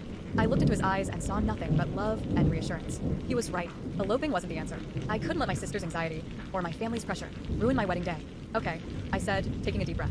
Okay, we'll do it. We'll have the wedding. And we'll figure out a way to make it work for everyone. But deep down, I knew this was far from over. The family fallout was just the beginning. The wedding was still weeks away, and I had a feeling there were plenty more battles to be fought. And honestly, I was exhausted. I needed a drink. A strong one. Maybe two. Or a whole bottle. Just kidding mostly. Seriously, and still reeling. I thought the seating chart drama was bad. Ha, you sweet summer children. Buckle up, because chapter 5 is where things officially went off the rails. Remember Sarah, the bridezilla? Yeah, well, she's back. And this time, she's coming for my wardrobe. I thought I was in the clear. I navigated the seating chart minefield, dodged the bridesmaid dress bullet, thank God, and even managed to keep my mouth shut about the questionable floral arrangements. I was practically a saint, but apparently, my good behavior was just a challenge to Sarah. A challenge to see how much she could push me before I finally snapped. It all started with a seemingly innocent text. Hey, how's dress shopping going? Normal, right? Friendly even. I should have known better. Great. Found the perfect one. It's a gorgeous emerald green, floor length, and super flattering. I can't wait to wear it. I replied, maybe a little too enthusiastically. Big mistake. Huge. The response was immediate. Emerald green? That should have been my first clue. That was the sound of impending doom. That was the prelude to the dress debacle. Yeah, you know, like a jewel tone. It's really beautiful. I texted back, trying to keep things light. Then came the bomb. You know, I was just thinking maybe emerald green is a little much? Much. I typed, my fingers hovering over the send button. Much what? Much attention-grabbing, she replied. It's my wedding, after all. I swear, I could feel my blood pressure rising. Sarah, I'm your sister.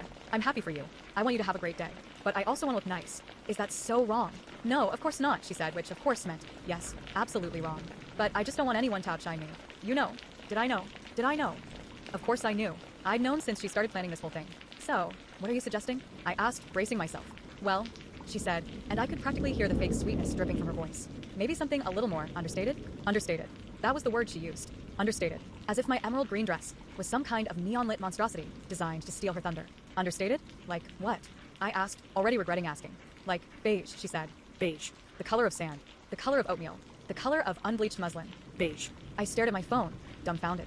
Beige? Seriously? Yeah, you know, something classic and elegant. It wouldn't draw too much attention. I wanted to scream. I wanted to throw my phone across the room. I wanted to elope to Vegas and marry a chimpanzee. Sarah, I said, trying to keep my voice level.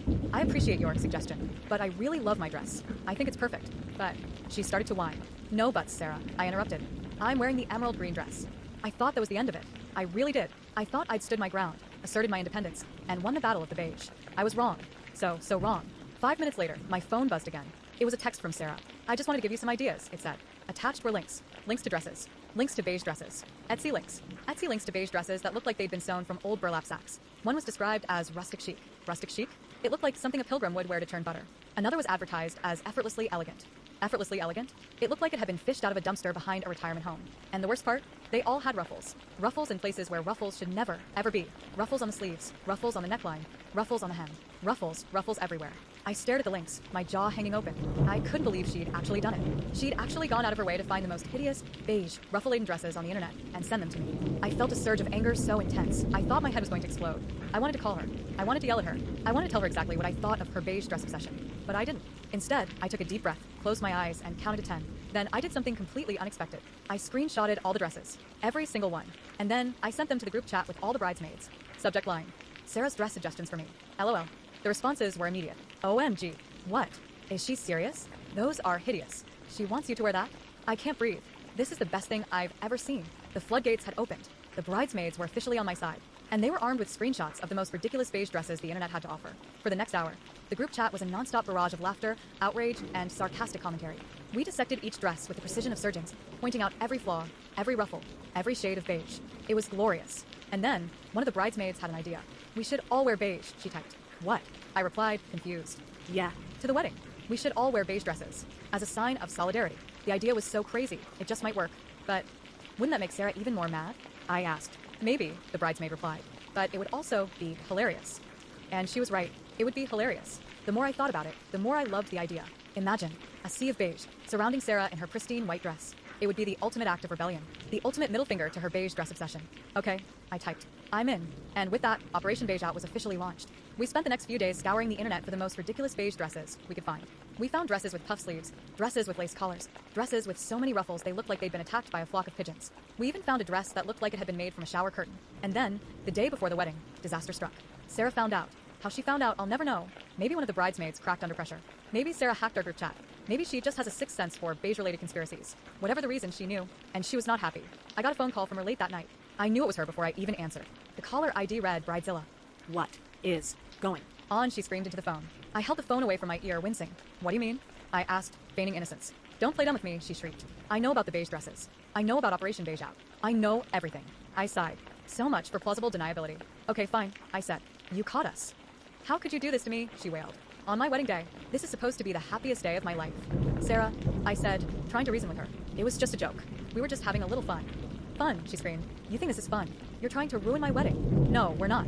I protested. We just thought it would be funny to. Funny, she interrupted. There's nothing funny about this. This is my wedding. Everything has to be perfect. Sarah, I said, my patience wearing thin. Nothing is ever perfect. And obsessing over the color of my dress isn't going to make your wedding any better. Yes, it will, she insisted. It will make me feel more confident, more beautiful, more like the center of attention. Sarah, I said, taking a deep breath. You are beautiful. You are the center of attention. Quick recap. My sister, Sarah, is getting married. I'm a bridesmaid. She's turned into a monster. Think Godzilla in a Vera Wong dress. Okay, this is where I almost lost it. Completely. Like, considered faking my own death and moving to a remote island. You remember the bridesmaids' dresses? The ones we all, including Sarah, initially agreed were gorgeous? A lovely, vibrant shade of teal? Yeah, those. Gone. Poof. Vanished into the ether of Sarah's ever-shifting whims. She decided they were too vibrant. Too vibrant. Apparently, the teal clashed with her complexion, made her feel washed out, said it drew attention away from her radiant bridal glow. Spoiler alert, there was no radiant bridal glow, just a permanent furrow between her eyebrows. So, she wanted them changed. I braced myself. I really did. After the flower fiasco, don't even get me started, the seating chart saga, a literal bloodbath, and the cake catastrophe, chocolate was apparently too pedestrian. I thought I was prepared for anything. I was wrong. So wrong. She wanted them changed to a specific shade of gray. Gray. Like the color of concrete, the color of a rainy Tuesday, the color of my soul slowly dying. Gray. I managed to squeak out, my voice cracking like a pubescent boy. You want us to wear gray? She nodded, her eyes gleaming with manic intensity. Yes, it will complement my anxiety. I stared at her. I blinked. I swear, I think my brain short-circuited for a solid 5 seconds. Complement your anxiety. I repeated, slowly, carefully, as if speaking to a small child. Yes, she said, her voice rising in pitch. The teal is too stimulating. It's overwhelming. The gray will be calming. Serene. It will create a sense of peace and tranquility, which I desperately need on my wedding day. Okay, I'm not a therapist, but I'm pretty sure using your bridesmaids as emotional support animals isn't in the wedding etiquette handbook. Then, she pulled out the fabric swatches. Guys, she had fabric swatches. Like meticulously curated, painstakingly selected swatches of approximately 50 different shades of gray. From dove gray, to charcoal gray, to pigeon gray. Yes, really.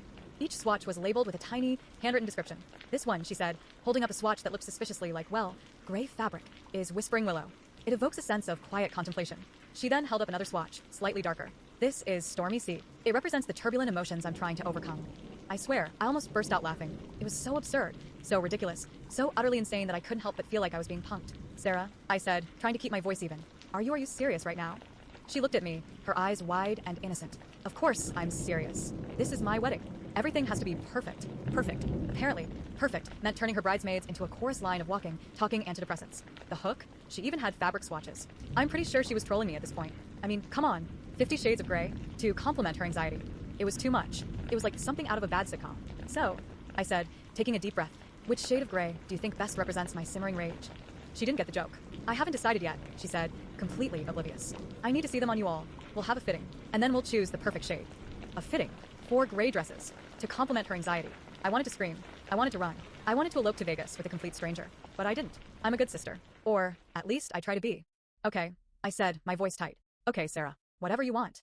I was defeated. Utterly and completely defeated. I left her house that day feeling like I had aged about 10 years. The grayness of the fabric swatches had seeped into my soul. I went home, poured myself a large glass of wine, and started searching for bridesmaid rebellion strategies online. And that, my friends, is the story of the gray dresses. But wait, there's more. So, remember how Sarah wanted us to try on all 50 Shades of Grey? Yeah, that happened. She booked a local seamstress, a sweet old lady named Mrs. Higgins, who looked like she regretted every life choice that led her to that moment. The scene was like something out of a horror movie. 5 bridesmaids, trapped in a tiny, stuffy room, surrounded by mountains of gray fabric. Sarah, perched on a velvet chair, looking like a demented fashion editor. And Mrs. Higgins, frantically trying to pin fabric onto us while muttering under her breath about early retirement. The first dress was Whispering Willow.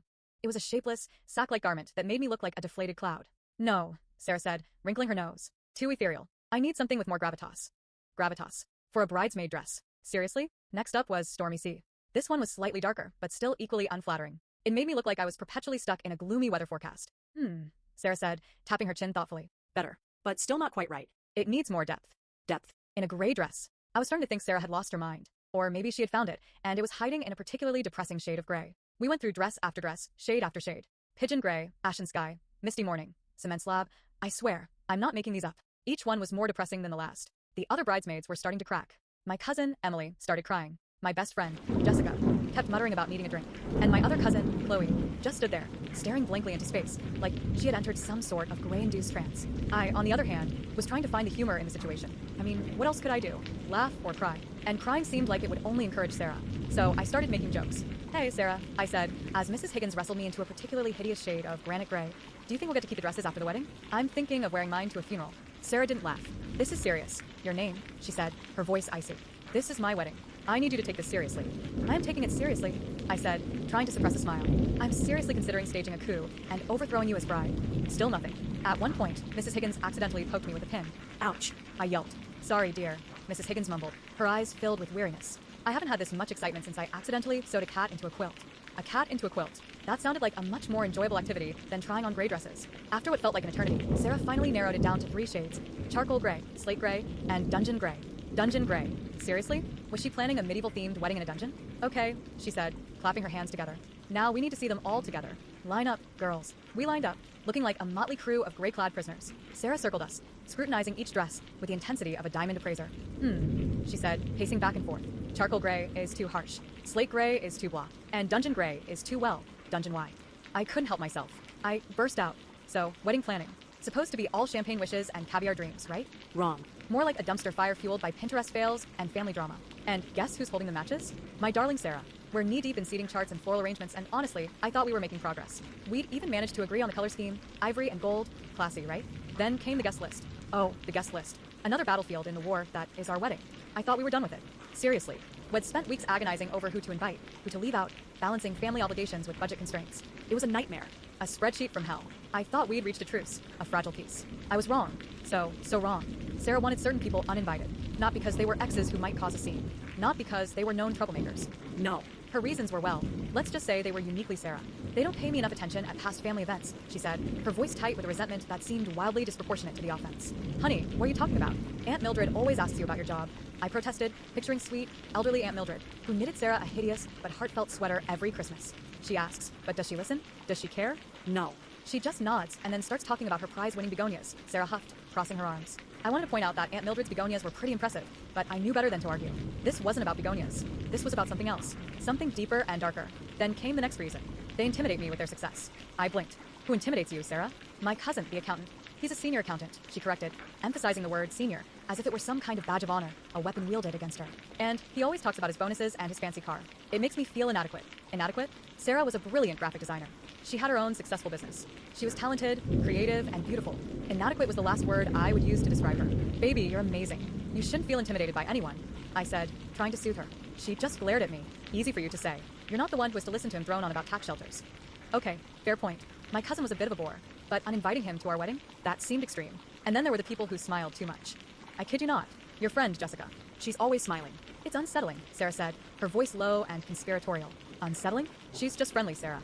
She's a genuinely happy person. Too happy, she insisted. It's like she's hiding something. Nobody can be that happy all the time. I stared at her, dumbfounded. Was this the woman I was going to marry? Was this the woman who I thought was reasonable and kind? The hook. She presented me with a revised guest list, with names crossed out in red marker. It looked like a hit list. I walked into the living room after a particularly grueling conference call. I was stressed, tired, and desperately needed a hug. Instead, I found Sarah sitting at the dining room table, a stack of papers in front of her, a look of grim determination on her face. Hey, babe, what are you working on? I asked, trying to keep my voice light. She looked up, her eyes gleaming with a strange intensity. I've been revising the guest list. Revising? We finalized it last week. Remember? We sent out the save the dates. I know, but I've had a few second thoughts. She pushed a piece of paper across the table towards me. It was a printed copy of our meticulously crafted guest list, except it was covered in red ink. Names were crossed out, some with a single, decisive line, others with angry, frantic scribbles. It looked like a massacre, a social cleansing, a bloodbath of RSVPs. What is this? I stammered, my voice barely above a whisper. I've made a few adjustments, she said, her tone casual, as if she were talking about rearranging the furniture. I picked up the list, my hands trembling. Aunt Mildred. Gone. My cousin, the accountant. Gone. Jessica, the annoyingly happy friend. Gone. And several others, all victims of Sarah's ruthless culling. You crossed out Aunt Mildred? I asked, my voice rising in disbelief. She doesn't appreciate me, Sarah said, shrugging. And my cousin? You crossed out my cousin because he talks about his job. He makes me feel bad about myself, she said, her voice petulant. And Jessica? You crossed out Jessica because she smiles too much. It's creepy, she insisted. I stared at the list, at the names obliterated by Sarah's red marker. It wasn't just a guest list. It was a symbol of something much deeper, something much more disturbing. It was a manifestation of her insecurities, her resentments, her paranoia. Sarah, this is insane. You can't just uninvite people to our wedding because you don't like their smiles, I said, my voice shaking with anger. Why not? It's our wedding. We should be surrounded by people who make us happy, she retorted, her eyes flashing. But you're not happy. You're miserable. You're letting your insecurities control you. I yelled, finally losing my temper. She stood up, her face flushed. Don't you dare talk to me like that. This is my wedding too, and I have a right to invite or uninvite whoever I want. No, you don't. This isn't just about you, Sarah. It's about family, about friends, about celebrating our love with the people who care about us, I said, my voice pleading. Well, apparently, the people who care about us aren't good enough for you, she snapped, grabbing the list and storming out of the room. I stood there, staring at the empty doorway, the red-stained guest list still clutched in my hand. I felt like I'd been punched in the gut. Was this the woman I was going to marry? Was this the woman I thought I knew? Was this the woman who I thought loved me? I didn't know anymore. This is just the beginning, Reddit. I have a feeling this wedding is going to be a disaster. I'm starting to think I should call it off. What do you guys think? Ida? I need your advice. Seriously, I'm losing my mind. Update 1. Okay, Reddit, thanks for the advice. A lot of you are saying I should run for the hills. Some of you think I should try couples therapy. A few of you are even suggesting I hire a professional deprogrammer. I'm seriously considering all options. I tried talking to Sarah again last night. It didn't go well. I don't understand why you're making such a big deal out of this, she said, her voice cold and distant. It's just a few people. It's not like I'm uninviting your parents. Yet, I muttered under my breath. She glared at me. What did you say? Nothing, I said quickly. Look, Sarah, it's not just about the people you uninvited. It's about why you uninvited them. It's about your reasons. They're irrational. They're not irrational. They're perfectly valid, she insisted. I don't want to be surrounded by people who make me feel bad about myself. But you're letting them make you feel bad about yourself. You're giving them that power, I argued. You're a strong, amazing woman. You shouldn't care what other people think. Easy for you to say, she said, her voice laced with sarcasm. You're not the one who has to deal with their judgmental stares and their condescending comments. They're not judgmental and condescending. You're imagining things, I said, exasperated. I'm not imagining things. I know what they think of me, she said, her eyes welling up with tears. What do they think of you, Sarah? I asked, because this is the story of how I almost became a runaway bride. Or, runaway groom. Throwaway account for obvious reasons. My wedding was supposed to be next month. It all started innocently enough. Sarah and I got engaged. Super happy. In love. Ready to spend our lives together. Cue the families. My family, bless their hearts, are intense. Italian, loud, opinionated. Sarah's family as well, let's just say they have opinions too. Different opinions. About everything. The dress. The venue. The flowers. The guest list. The cake. Oh God, the cake. It was a war zone from day one. It has to be traditional. My mom shrieked, brandishing a picture of a 5-tiered monstrosity covered in fondant roses. Darling, no. Sarah's mother countered. It needs to be elegant. A simple white cake with fresh berries. I just wanted a chocolate cake with peanut butter frosting. Is that too much to ask? The venue was another nightmare. My aunt insisted on the same place where she got married. In 1978, Sarah wanted something modern, chic. I suggested a brewery. That went down like a lead balloon. The guest list? Don't even get me started. My parents invited half of Sicily. Sarah's parents invited every single person they'd ever met. I swear, we were going to have to rent a stadium. And then there were the demands. The constant, never-ending demands. You need to invite Uncle Sal. He'll be so hurt if he's not there. Sarah, you absolutely must wear my grandmother's veil. It's tradition. The flowers have to be lilies. They symbolize purity. No lilies. They're bad luck. I was drowning, slowly suffocating under the weight of expectations, traditions, and floral arrangements. My anxiety was through the roof. I couldn't sleep. I couldn't eat. I was a walking, talking stress ball. Sarah was trying her best to mediate, but even she was starting to crack. Her usually sunny disposition was replaced with a weary resignation. I could see it in her eyes. The spark was fading. And then came the breaking point. It was a Sunday. We were at my parents' house for dinner. The usual suspects were there. My mom, my dad, my aunt, and Sarah's parents. The conversation, as always, revolved around the wedding SO, about the seating chart my mom began, her voice dripping with false sweetness. I braced myself. Here we go again. I think we should seat the DiMartinos next to the Pellegrinos, she continued. They haven't seen each other in years. Absolutely not. Sarah's mother interjected. The Pellegrinos are notorious gossips. They'll ruin the whole reception. They're family. My mom shrieked. You can't just exclude them. They're obnoxious. There. It escalated quickly. Voices were raised. Accusations were thrown. I sat there, silently seething, as my wedding turned into a verbal brawl. And then my aunt chimed in. You know, you really should consider having a receiving line, she said, her voice dripping with condescension. It's the only way to properly greet your guests. A receiving line? Seriously? In this day and age, I'd rather be waterboard. Aunt Carol, we're not having a receiving line, I said, trying to keep my voice calm. But it's tradition. She wailed. It's what everyone does. I don't care what everyone does, I snapped. We're not doing it. Don't be disrespectful. My mom scolded. Your aunt is just trying to help. Help. I exploded. This isn't helping. This is driving me insane. You're all driving me insane. The room went silent. Everyone stared at me, shocked. I had never raised my voice like that before. I'm done, I said, my voice trembling. I'm done with the demands. I'm done with the guilt trips. I'm done with the constant anxiety. I looked at my parents. This is my wedding, I said. Not yours. Not Aunt Carol's. Mine. I turned to Sarah. And if it's not going to be my way, I said, then it's not going to be at all. I paused, taking a deep breath. In canceling the wedding, I announced. The room erupted. You can't do that. My mom screamed. We've already sent out the invitations. Think of the money. My dad wailed. We've already paid for the venue. You're being ridiculous. Aunt Carol shrieked. You're throwing away your happiness. I ignored them. I looked at Sarah. Her eyes were wide with shock. But I also saw something else. A flicker of hope. I'm serious, I said. I'm done. I'm selling the ring. I'm donating the dress. I'm moving to Vegas. Vegas? My mom shrieked. What are you going to do in Vegas? I don't know, I said. Gamble. Get married by Elvis. Anything is better than this. I grabbed Sarah's hand. Come on, I said. Let's go. We walked out of the house, leaving my family sputtering in our wake. As we drove away, I could feel the tension easing from my shoulders. I felt free. You were serious, weren't you? Sarah asked, her voice barely a whisper. Dead serious, I said. I'm done with the drama. I'm done with the expectations. I just want to marry you, without all the stuff. Sarah smiled. So, Vegas? She asked. I grinned. Vegas, I said. Or maybe we just elope. Somewhere quiet. Just the two of us. Sarah squeezed my hand. I like the sound of that, she said. We drove in silence for a few minutes, both of us lost in thought. I knew my family would freak out. I knew there would be consequences. But in that moment, I didn't care. I had Sarah. And that's all that mattered. Then my phone rang. It was my mom. I ignored it. It rang again. And again. I finally turned it off. Let's just disappear for a while, I said. Let's go somewhere where no one knows us. Somewhere we can just fuse. Sarah nodded. In, she said. And that's how I almost became a runaway groom. We didn't actually go to Vegas. We ended up going to a small cabin in the mountains. We spent a week hiking, reading, and just being together. It was the most relaxed I had been in months. When we finally came back, my family was, well, let's just say they weren't happy. But they also saw that I was serious. They saw that I was willing to walk away. Slowly, things started to change. My parents backed off. Sarah's parents backed off. Aunt Carol still had opinions, but she kept them to herself. We ended up having a small wedding. Just close friends and family. We had a chocolate cake with peanut butter frosting. And no receiving line. It wasn't the wedding my family wanted. It wasn't the wedding Sarah's family wanted. But it was the wedding we wanted. And that's all that mattered. So, Reddit, the moral of the story is this. Don't let your family ruin your wedding. Or your life. Stand up for yourself. Fight for what you want. And if all else fails, threaten to run away to Vegas. It might just work. Update. We've been married for 5 years now. Still happy. Still in love. And still eating chocolate cake with peanut butter frosting. My family still drives me crazy, but I've learned to deal with it. And Aunt Carol, well, she's still Aunt Carol. But now I just tune her out. Thanks for listening to my story, Reddit. It feels good to finally get it off my chest. And for those of you who are planning a wedding, good luck. You're going to need it. The honeymoon was great, by the way. We went to Italy. My family was thrilled. They even behaved themselves. Mostly. The end. For now. Story 3. A babysitter used pepper spray on an aggressive dad. Now they're suing. Can you imagine Mbin? Sued. And for what? For defending myself. It's insane. Let me give you the backstory. I'm a college student trying to make some extra cash. Babysitting seemed like a pretty chill way to do that. I mean, kids are usually alright, right? Wrong. This family, though, total nightmare fuel. I started babysitting their kid, Liam, a few weeks ago.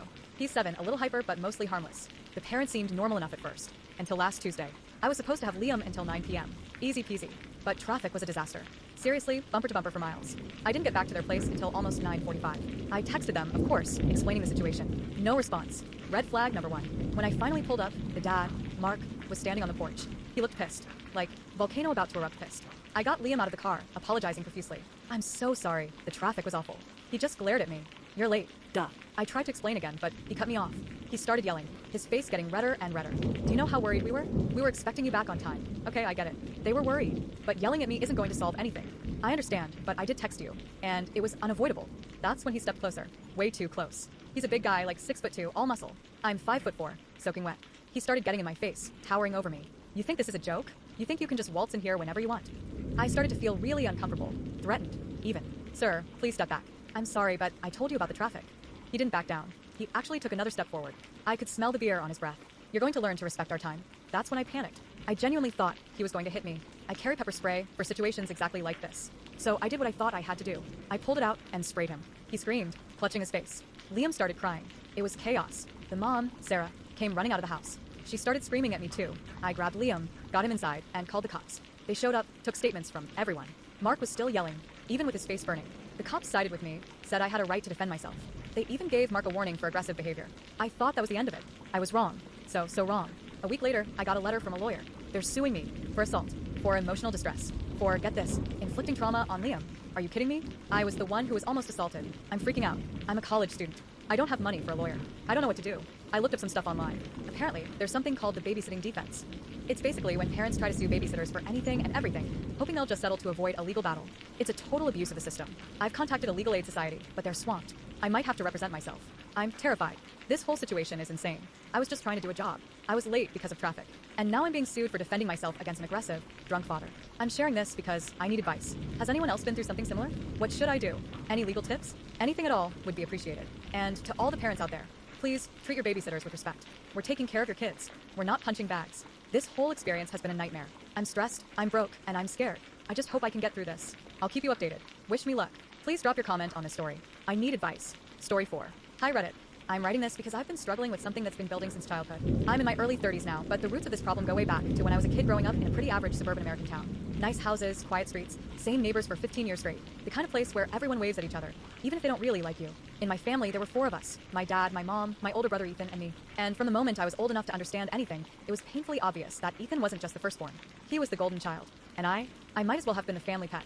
Not in a neglected, abusive way. I wasn't mistreated or harmed, but in a you'll figure it out, we don't need to worry about you type of way.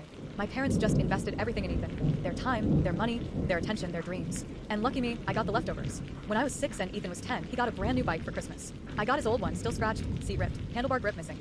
My parents didn't even hide it. We don't need to waste money, my dad said. You're small, it fits you, my mom added. That was the beginning.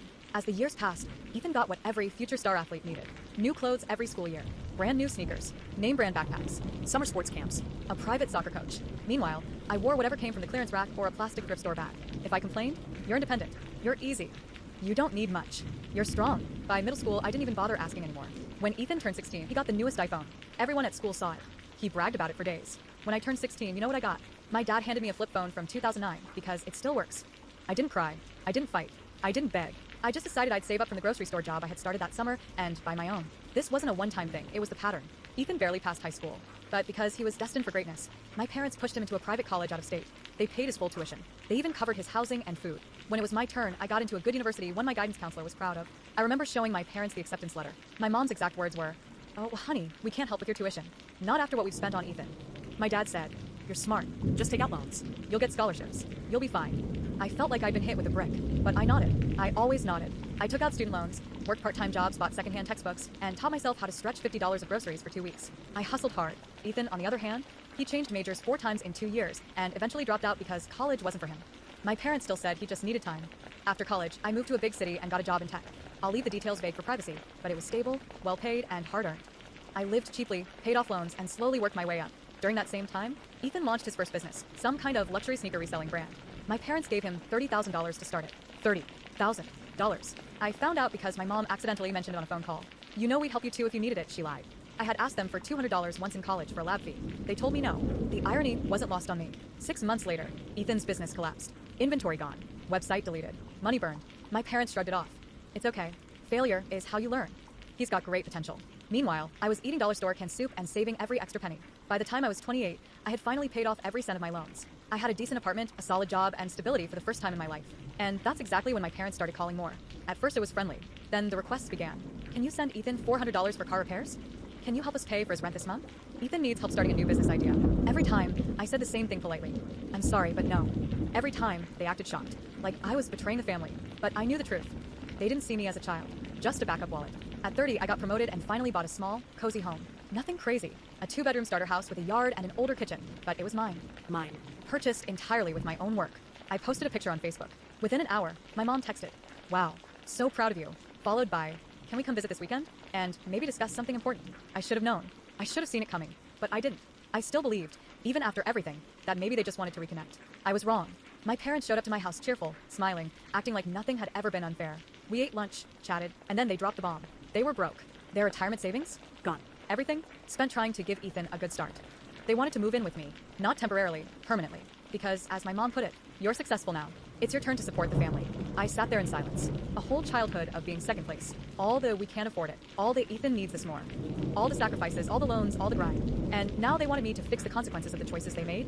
I swallowed hard and said only one sentence. Why don't you ask your golden child? Their faces dropped. And that's where this chapter ends. To go to keep Ethan on a golden pedestal, even when it meant sinking themselves deeper and deeper into financial chaos. I like to pretend after moving out that I had escaped the family dynamic.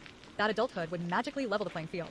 That once we were all grown-ups, maybe my parents would finally start treating us equally. Spoiler, they didn't. Not even close. About a year after Ethan dropped out of college, he announced he was starting a luxury reselling brand.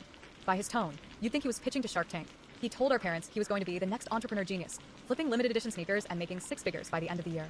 I'll admit, for a minute I believed him. Not in the 6-figure part, but in the trying part. But Ethan never had a trying problem. He had a finishing problem. He could start 1,000 things and see none of them through. My parents didn't see that.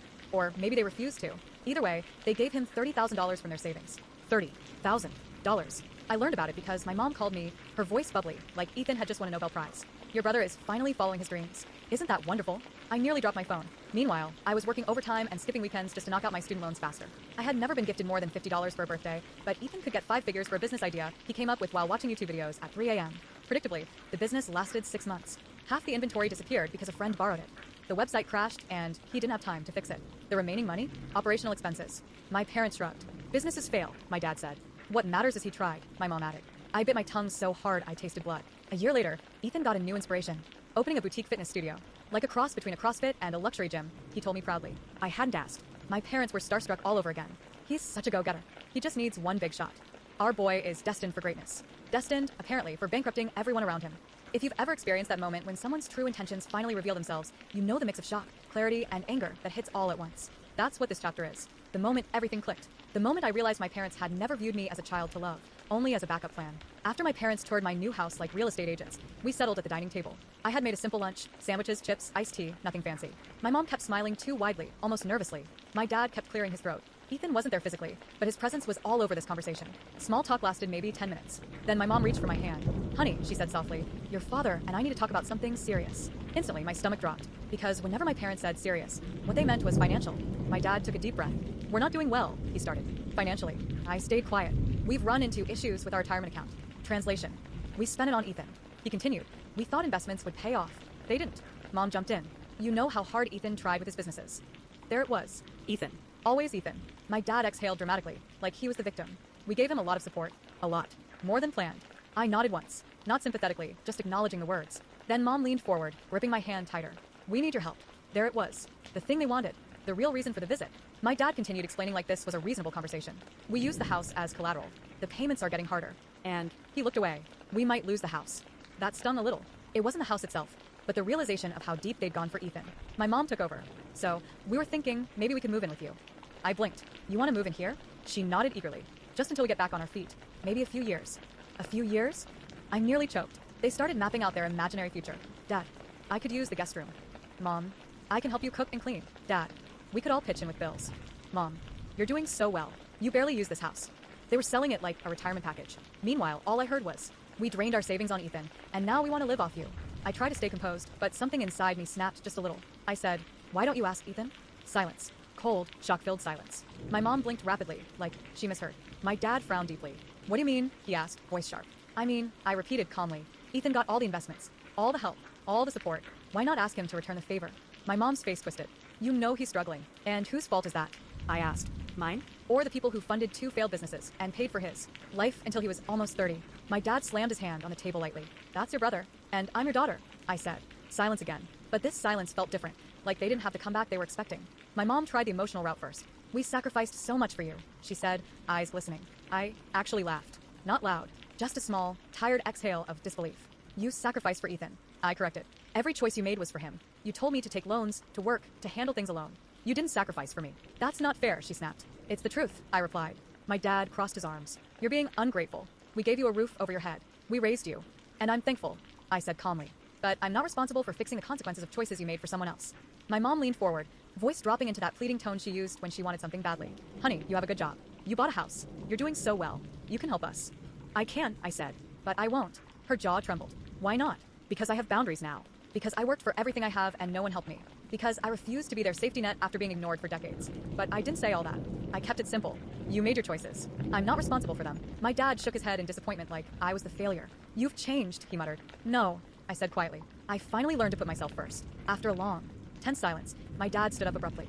Well, he said coldly, I guess we know where we stand. My mom followed, wiping her eyes dramatically. Not because she was hurt, but because it was her way of pushing guilt onto others. Merry Christmas to you too, she snapped, even though it was October. They left without finishing lunch. They didn't hug me. They didn't say goodbye. Just walked out. The door closed behind them like the final page of a chapter I'd been stuck in for years. That night, my phone lit up nonstop. You broke your mother's heart. We did everything for you. How could you turn your back on us? You owe us. Family takes care of each other. Your brother needs you. I didn't respond. Not a word. Because for the first time in my life, I wasn't going to play their game. I wasn't going to volunteer to be the fallout shelter for Ethan's failures. I wasn't going to let guilt shape my life anymore. And deep down, I knew this was only the beginning. Because when entitled people hear no for the first time, they don't give up. They escalate. And oh boy did they. The calls didn't stop. For weeks, OP's phone lit up every morning, afternoon, and night. Always the same message from their parents. We really need help. We're your parents. You owe us. Sometimes it was guilt. Sometimes it was anger. Sometimes it was fake sweetness with a passive-aggressive twist. But every call had the same purpose, money. And after OP blocked their numbers, the parents found a new messenger, Ethan. One afternoon, his name flashed across the screen, and OP hesitated, then picked up. Finally, Ethan snapped. Mom and Dad said you're ignoring them. What's wrong with you? They need help.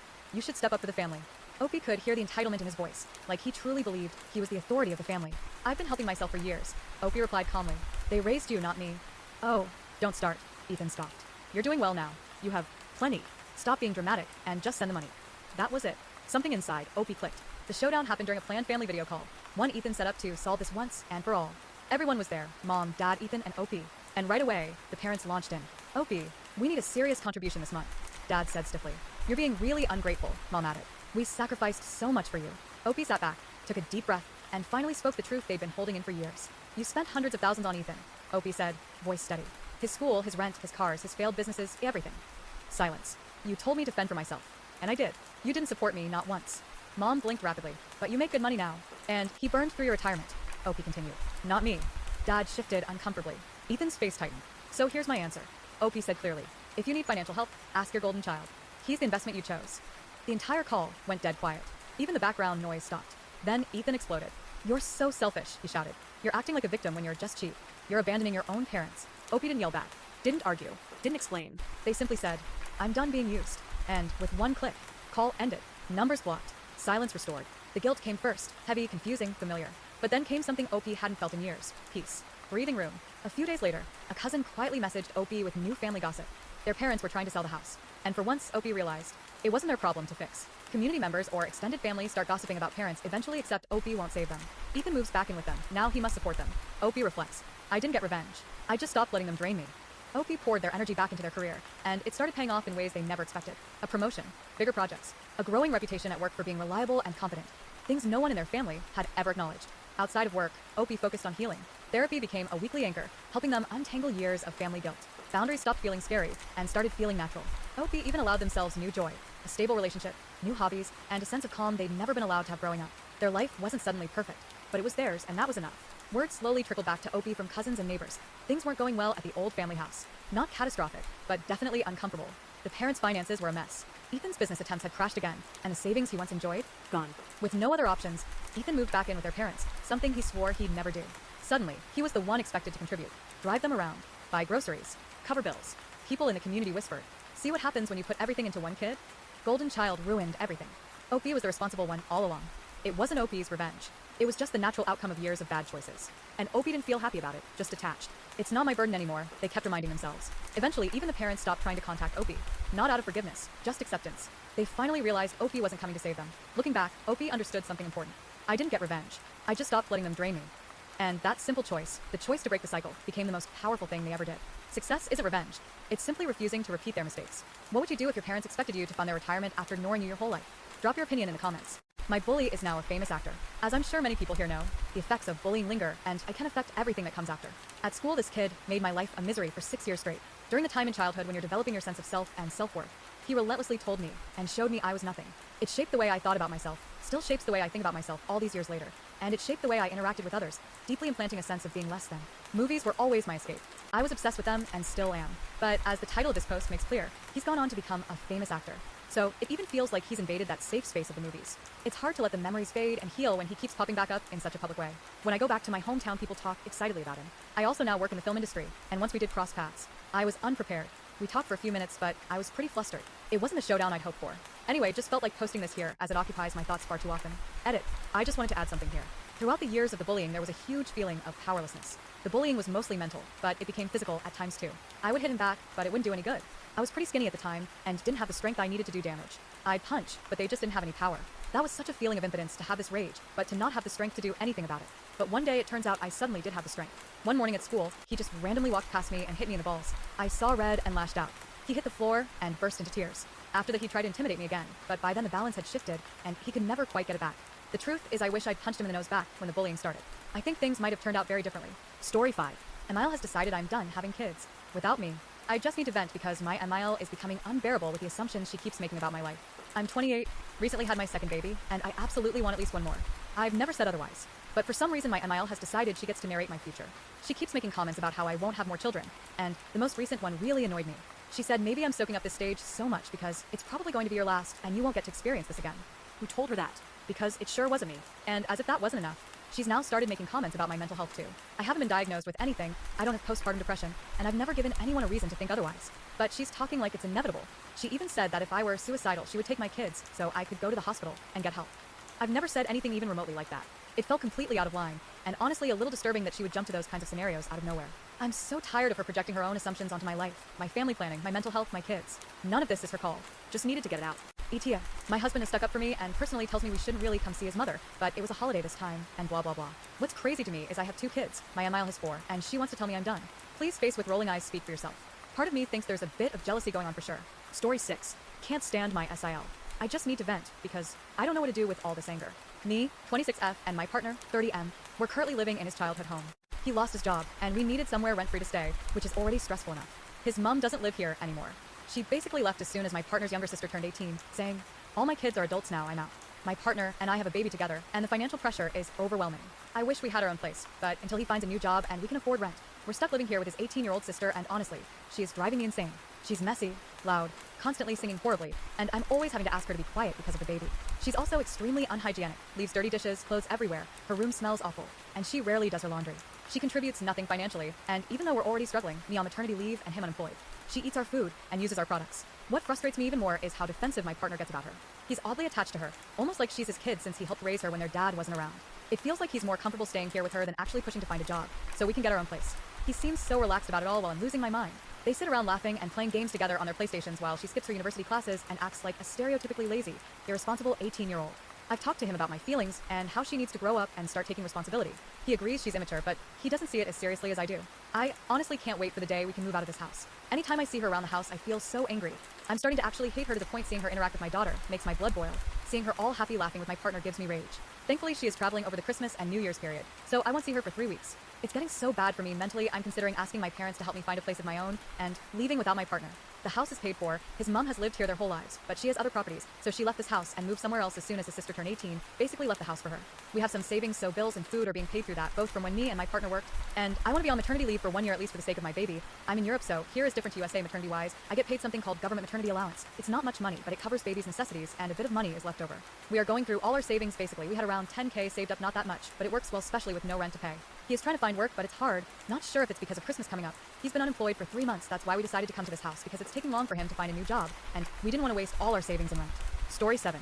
My in-laws uninvited us from Christmas. This is a low-key update from my last post in case anyone saw it before. It was a while ago. TLDR for those who didn't see it. My in-laws see everything I do as negative and go to my fiancé, M24, about it instead of me, F23. FIL also wants me to text him. Yes, it's strange. A little update / news story. Yesterday, Emile sent a text in a big group chat to all of us saying how at Christmas, she wants all of us to put our phones in a box. I politely told her I didn't want to because since I wouldn't be with my own family, I wanted to be reachable at least by text. I included that I had no intention of even picking up my phone unless there was a text, and would just keep it nearby. This made it all hit the fan. They kept telling me I couldn't do that, and had to put my phone in the box / shelf. It shifted back and forth. I reiterated that I would not be doing that, and admittedly got somewhat more stern and snappy as the conversation went on throughout the day. My fiancé was on my side, and when his father reached out to him in a call, said he was on my side, and didn't see why it was such a big deal. FIL tried to tell him that this was the same as my mom asking him not to talk politics at my grad party, and since they're the hosts, they get to choose these rules. I disagree on this, given that this was a whole party, not what is supposed to be a small family gathering with just the 6 of us. My fiancé, and I feel we are past the point of them being official, formal hosts as they see it, and these parties and interactions should not be as strict and structured. There was nothing before this that would have indicated we needed a rule like this. At our Thanksgiving celebration, same group involved, the only time phones were used was when SIL's BF and I were in the dining room alone for a few minutes. As soon as everyone else came back in, we were off them and talking. Then, last night around 10 p.m., Miles sent a text to the group chat saying that since we couldn't come to an agreement, me not being willing to put my phone up, I was now uninvited from Christmas. Now it was just the 4 of them, fiancé, SIL, and Mile, FIL. So I and SIL's boyfriend are no longer invited. Fiancé and I had a problem with this since now that we're engaged, we would like for each of us to be included in family events instead of just one of us. My family has always included fiancé in everything, even when we were just dating, so that's also why this separation thing is confusing to me. This morning, my fiancé sent a text in the chat, essentially saying that they either invite both of us, or neither of us. And Mile responded a while later saying that now both of us were uninvited, and would do a separate celebration, with the 6 of us later. Then, FIL calls fiancé. We picked up on the second call, not the first, and FIL begins laying into him, bringing up my mother asking him not to talk politics, saying, "How would you feel if this was my last Christmas alive, and you missed it?" FIL has no existing health conditions, and is in relatively good health, saying my parents raised me to be disrespectful, etc. Fiancé ended up handing me the phone, and I told FIL that if he was going to continue to talk to us like this, we weren't continuing the conversation since he was upsetting fiancé. I also pointed out how at nearly every family celebration on my side, his father is called and interrupted, and would not stop calling until fiancé picked up. These calls were just to talk about football, criticize the event, etc. 10 hours later, we sit basically in the same spot. Fiancé and I are willing to come to Christmas if both of us are invited, and I am allowed to talk to my relatives if they text. I'm not sure where this is going to go. My family doesn't celebrate on Christmas Day, BIL is an EMT, so if they end up not allowing us to be there, we'll likely spend the morning together, and then going to my parents' house. Update, MIL made a post on Facebook about how it'll be the first Christmas without FIL's father, and attached a link to 35 Bible verses about respecting your parents. She tagged me, fiancé, SIL, and FIL, though tagging all of us is a frequent occurrence. I untagged myself, and encouraged fiancé to do the same. Update 2, FIL texted fiancé yesterday saying that he felt like he was losing a son. Fiancé reiterated that the only reason we weren't coming to Christmas was because they chose to uninvite us, not us saying we wouldn't go. FIL continued to try to put the blame on us, saying it's our fault.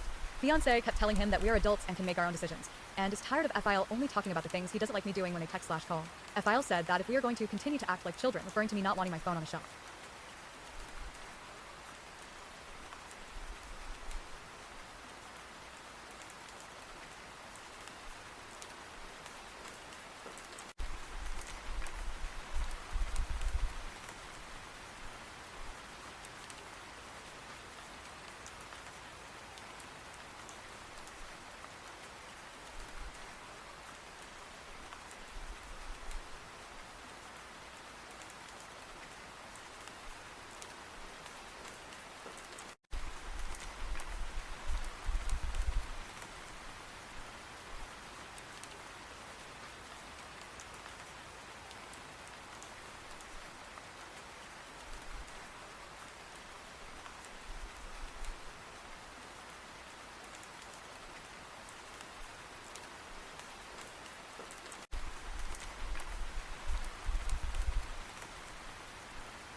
We are going to be treated as such. He keeps trying to use the I'm the parent card, but since we're both in our early mid-20s, we just remind him that just because he's the parent doesn't mean we have to listen to what he says. At this point, we told him we wouldn't be discussing it further. A few minutes later, Emile texted that we would no longer be having a separate celebration either, and that we would use SIL's place as a drop-off point for gifts. That's where we sit now. I was able to get in at our couples counselor for this week, so we'll be talking to her about this. I'm proud of fiancé for enforcing our boundaries and sticking up for me. Update 3, we had counseling yesterday, and it went well. She was happy that we stood up for ourselves and was completely caught off guard by their actions and how they're choosing their rule over seeing their son at Christmas. She even brought up how it's a method of control and their way of trying to get him to continue their bad habits. Today, both MIL and FIL called him separately. I didn't get a lot of info on FIL's call, but it was a lot of the same stuff. MIL began saying how she's sad they won't get Christmas with him and trying to insinuate it's our choice not to see them, even though they uninvited us. Both fiancé and I are getting exasperated with the situation and trying to continue holding on, but it's getting admittedly difficult. I'll update further if anything monumental happens or after the holiday. What do you think of my story? Drop your comment. Story 8. How do I deal with my partner's mother being over-opinionated about our new house? My partner and I are about to complete on our first home, but his mother and her constant need to voice her opinion on everything we do is becoming increasingly stressful. She constantly comments on how she is going to decorate our house. She said, "I have already designed the whole house in my head. I will be over to sand and paint while you are both at work. I know what kind of fabric I'm going to use when I make the curtains." We invited our parents to the second viewing to get opinions on any major red flags in the property. The entire time, she kept making comments about what we will do design-wise to the house. When talking to my partner, I suggested adding spindles to the stairs. She interjected with, "No, you won't do that, as you will lose privacy in the landing." I replied, "That's something for me and partner to decide." When we started buying moving boxes and homeware bits, she was so negative and made us feel guilty about purchasing things for the house. She would say, "Why are you buying boxes at this stage? And you don't need to go homeware shopping. You can buy things secondhand like me and your dad did." She even had an opinion on the type of dog we want. My partner's brother and his girlfriend, who rarely stay at the house, asked us what dog we plan on getting, to which we replied saying we are going to get a Doberman. I grew up with these dogs, so have experience. My partner's mother immediately interjected the conversation with, "No, you'll get a Labrador." We all completely ignored her. My partner has set clear boundaries with her multiple times, stating that we'll be in charge of all design and that if we need painting help, we will ask. He explained that as it's our first home, we are excited to do these things ourselves. She will agree and say she understands, but then immediately proceeds to start making the same comments again. She is a lovely woman, but the way she says things comes across as controlling and rude rather than helpful. About a year ago, my partner's younger sister, who has often butted heads with their mother and now lives 5 hours away, warned me to make sure we move a fair distance away. At the time, I brushed it off as a typical mother/daughter disagreement, but now I see exactly what she meant.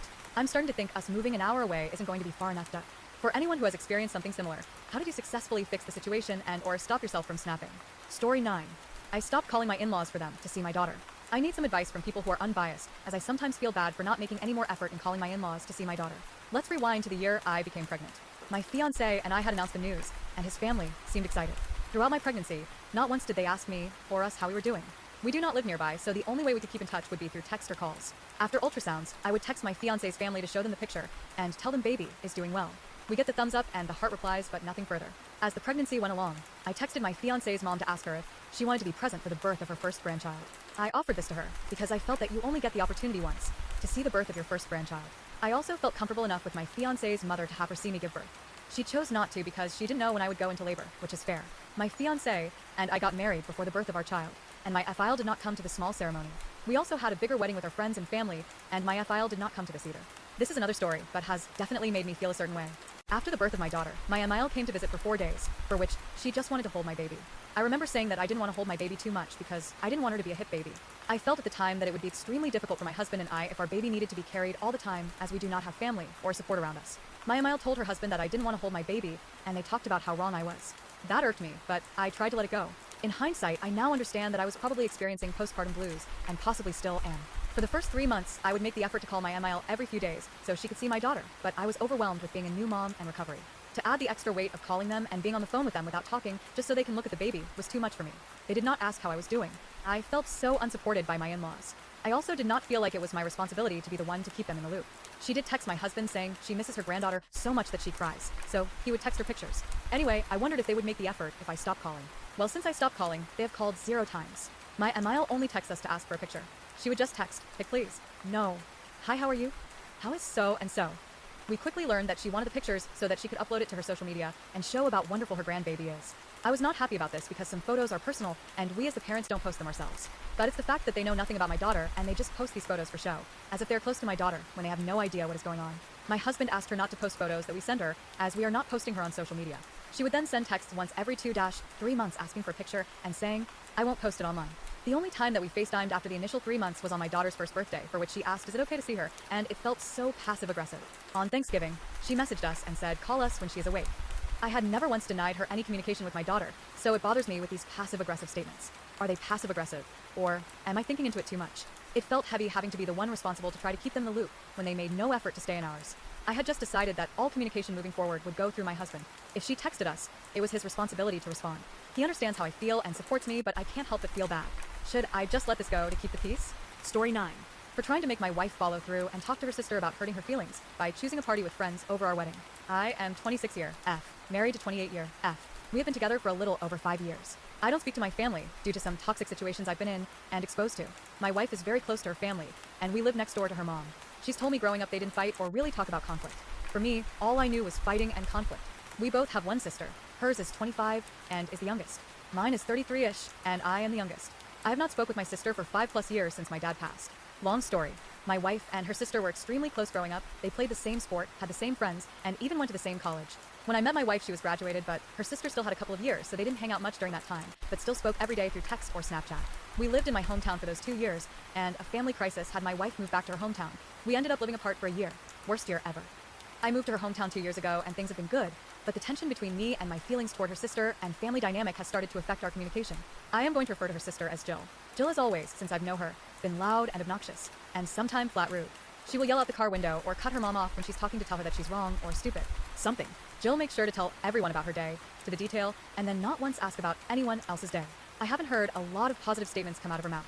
To get to why I'm here, Jill told my wife when she told her we were getting married that was the weekend her and her boyfriend go with their friends on a mini vacation 3 hours away, but that she would figure it out. A month or 2 later, she told my wife, on their mom's birthday, that she wouldn't be able to make it. My wife told her that she was disappointed and sad. That was it. I wasn't there for the conversation. We met at their mom's birthday dinner, and my wife was acting like nothing happened.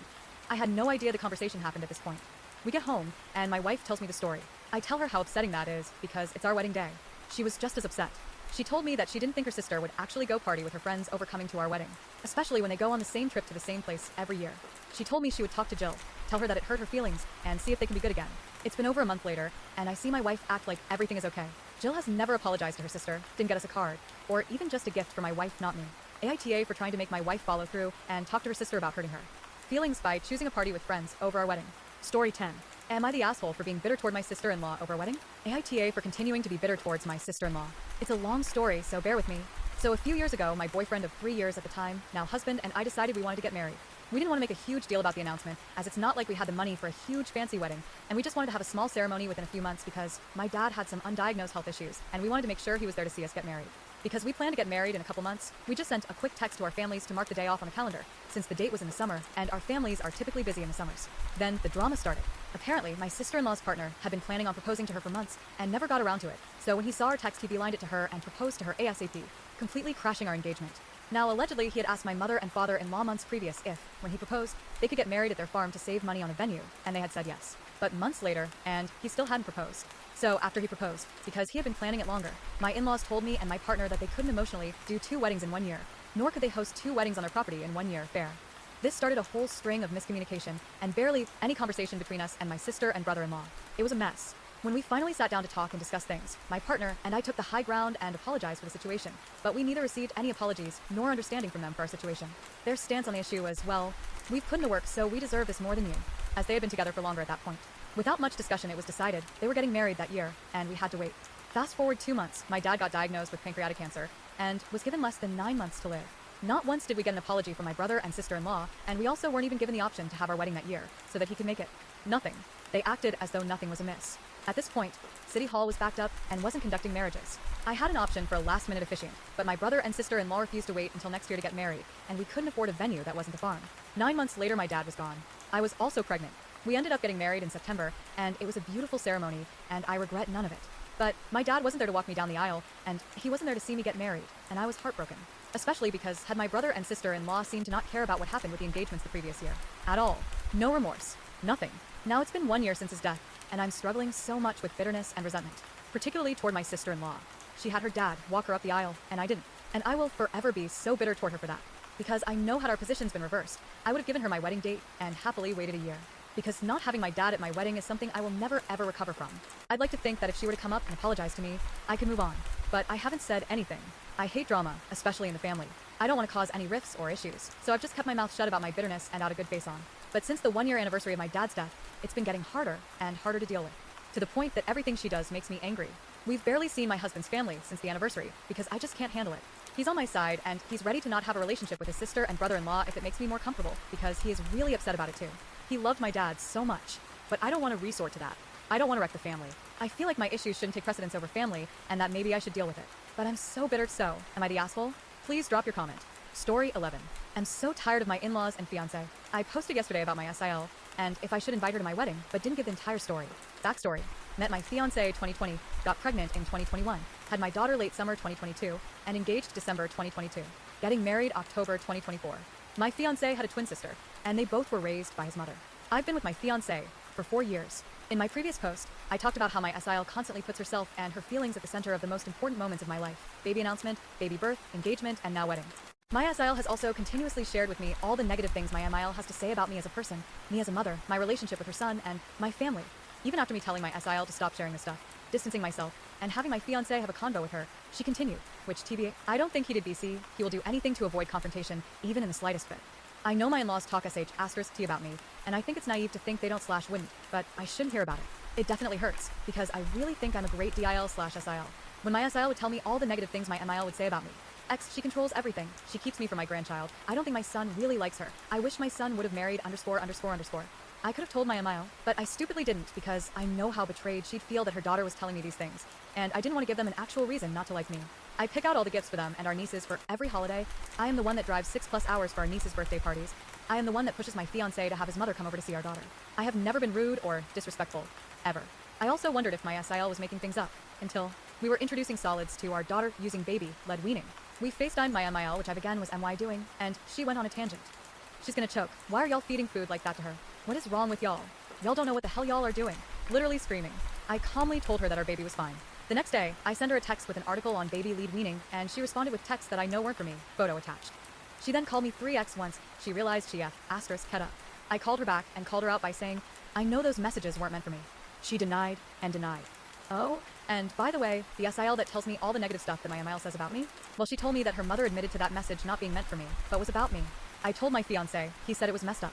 I've also told my fiancé about other situations with his mother and sister saying things to me, and he hasn't done anything. I actually asked him to handle it a few days ago and express my feelings about it, and you know what he said? Well, you don't know the situation you're putting me in. The situation I am putting you in to ask you to stand up for me. Anyway, my MIL also talks to me as if I am a child, chastising me about how I do things for my daughter, my home, my wedding, for my baby shower. I asked my mother to include my MIL in the planning. My MIL decided to help with the food. My family is Muslim and they don't eat pork, so I told my MIL she can pick whatever, just no pork. She started going off. Why can't there be pork there? If people don't want to eat it, they don't have to. What is the big deal? I can't believe this. Like, lady, there are plenty of other food choices other than pork, and this was a religious thing. Another thing, which I mentioned in my previous post, my MIL had a convo with my fiancé about our wedding and convinced my fiancé to include my SIL, which I made clear I didn't want. My fiancé's side of the family, including MIL and SIL, also use foul language. I have family members who are very close to me that have autism, and they use the R word, which is super uncomfortable.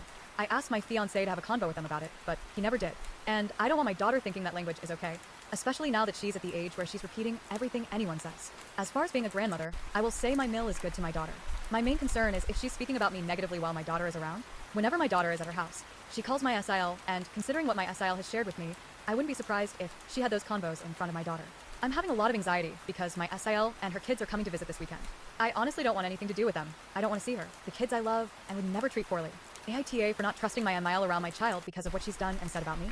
AITA for not wanting my SIL around my child because she constantly disrespects my boundaries. AITA if I confront both my MIL and SIL since my stupid *S fiancé isn't man enough to protect the family he created from the family he came from. Please drop your comment. Thanks for watching. If you enjoyed this story, don't forget to like, share, and subscribe for more amazing content. Drop your thoughts in the comments. What would you do in this situation? We love hearing from you. My dad turned our living room into a freaking mausoleum for his mom. I'm not kidding. Life-size portrait and everything. And he wanted me to be the next exhibit. Okay, Reddit, buckle up because this is a wild one. I need to vent. I need advice. I don't even know what I need. Just someone to tell me I'm not completely insane for feeling like I'm living in a gothic novel. So, background. My mom died when I was like 5. Tragic, I know. Don't worry, I'm not looking for sympathy points. It is what it is. What isn't what it is how my dad decided to cope. He went full-blown, grade A, certified bonkers. See, his mom, my grandmother, who I barely remember, was apparently the freaking second coming. Saint Agnes of the suburbs. A goddess in a floral apron. You get the picture. According to my dad, she could do no wrong. Cooked like Julia Child, dressed like Audrey Hepburn, and had the wisdom of freaking Yoda. After my mom died, instead of, maybe seeking therapy or joining a grief support group, my dad decided to immortalize his mother. In our living room, let me paint you a picture. Our living room wasn't exactly huge to begin with. Think suburban semi-detached, not Downton Abbey. Now, imagine squeezing into that space. A massive, ornate display cabinet filled with my grandmother's stuff. Doilies, teacups, knickknacks of questionable taste. And then the centerpiece. Oh, God, the centerpiece. A life-size portrait of my grandmother. Not a tasteful portrait, mind you. No, This was a full-on, oil-on-canvas, slightly too realistic depiction of her in her prime. Think Mona Lisa, but with a perm and a slightly judgmental expression. It hung above the fireplace, staring down at anyone who dared enter the room. I swear, sometimes I thought its eyes followed me. The first time I saw it, I was like 7. I remember walking in and just freezing. It was overwhelming. My dad stood behind me, beaming. "Isn't it beautiful, my name?" he asked, his voice thick with emotion. I mumbled something non-committal, my eyes glued to the painting. Beautiful? It was terrifying. She was an amazing woman, he continued, launching into one of his many monologues about his mother's virtues. How she could bake the perfect apple pie, how she always knew what to say, how she was the glue that held the family together. Blah, blah, blah. This became a regular occurrence. Every time I entered the living room, I was subjected to a lecture about my grandmother's perfection. And more importantly, how I fell short. "Your grandmother would have loved this dress," he'd say, wrinkling his nose at my ripped jeans and band t-shirt. "Your grandmother always got straight A's," he'd sigh, shaking his head at my less-than-stellar report card. "Your grandmother would have never talked back to me like that," he'd scold, his eyes narrowed. It was constant, relentless. I felt like I was living in a perpetual competition. I could never win, against a dead woman. The worst part? The comparisons weren't just about achievements or taste. They were about me, my personality, my very being. "You're just not as sunny as your grandmother was," he said once, his voice laced with disappointment. She always had a smile for everyone. I was like 12. I had braces, acne, and a burgeoning sense of existential dread. Smiling was the last thing on my mind. But the breaking point came when I turned 16. I had just gotten my driver's license, and I was ecstatic. Freedom, independence, the ability to escape the mausoleum. I came home that day, practically buzzing with excitement. I ran into the living room, eager to share the news with my dad. He was standing in front of the portrait, as usual, looking pensive. "Dad, I passed." "I can drive," I exclaimed, practically bouncing on my toes. He turned around, a strange look on his face. Not the proud, happy look I was expecting. More like contemplation. "That's wonderful, my name," he said, his voice subdued. "But you know, your grandmother always thought grandmother's name was such a beautiful name." I blinked. Yeah? "It's a nice name." He stepped closer, his eyes locking onto mine. It really suited her. It was elegant, classic. I started to feel uneasy. Where was this going? "You know," he continued, his voice dropping to a near whisper, "I've been thinking maybe you should consider changing your name." My jaw dropped.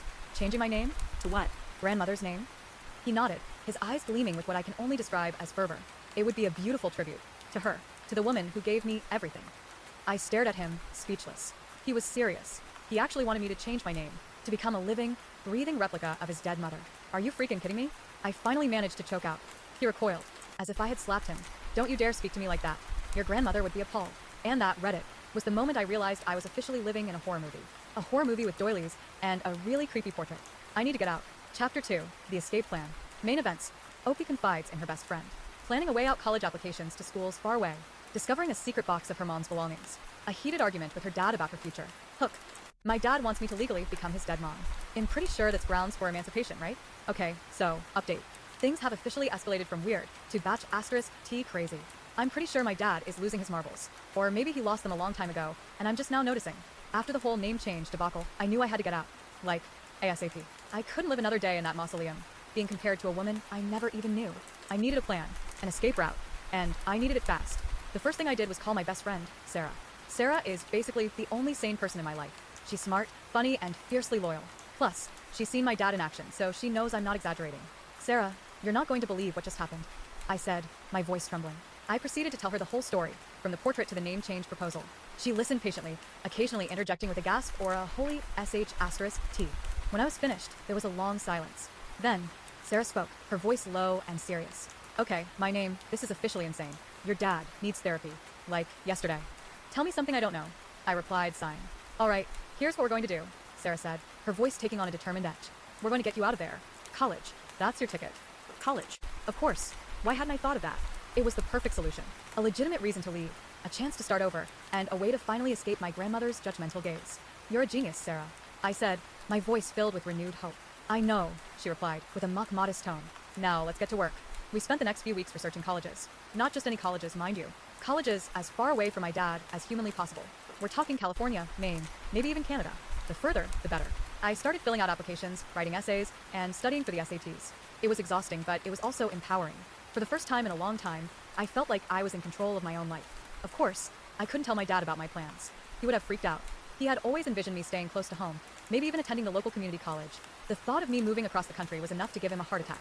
So, I kept my college applications a secret. I snuck around, filling out forms in the library and writing essays in Sarah's basement. It felt like I was living a double life. One day, while I was rummaging through the attic, looking for some old photo albums, I stumbled upon something unexpected. Growing up, I thought every kid had to wear their dead grandma's orthopedic shoes. No, just me. And trust me, they didn't exactly scream fashion icon. Okay, so backstory. My grandma, Agnes, was like a saint, apparently. At least according to my dad. She died when I was, like, 5. Too young to remember her, really. But Dad remembered everything. And he made damn sure I did too. He basically turned my childhood into a bizarre Agnes tribute act. Think Elvis impersonator, but instead of sequins and jumpsuits, it was sensible shoes and floral dresses. It started subtly, little things. Agnes always loved this shade of lavender. He'd say, holding up a hideous sweater that looked like it belonged in a nursing home. It would look lovely on you, sweetie. Lovely? I wanted to scream. I wanted to wear jeans and band t-shirts like the other kids. But Dad's eyes, they had this desperate, pleading look, like he was seeing Agnes when he looked at me. So, lavender it was. Then came the clothes. Oh God, the clothes. Boxes and boxes of them. Stored in the attic, smelling of mothballs and regret. Dresses that were 2 sizes too big, skirts that reached my ankles, blouses with more frills than a Mardi Gras costume. Agnes wore these when she was your age, Dad would say, his voice thick with emotion. She was a beautiful woman, inside and out. I'd try them on, standing in front of the dusty mirror in the attic. I looked like a sad, grumpy ghost. Not beautiful, not even close.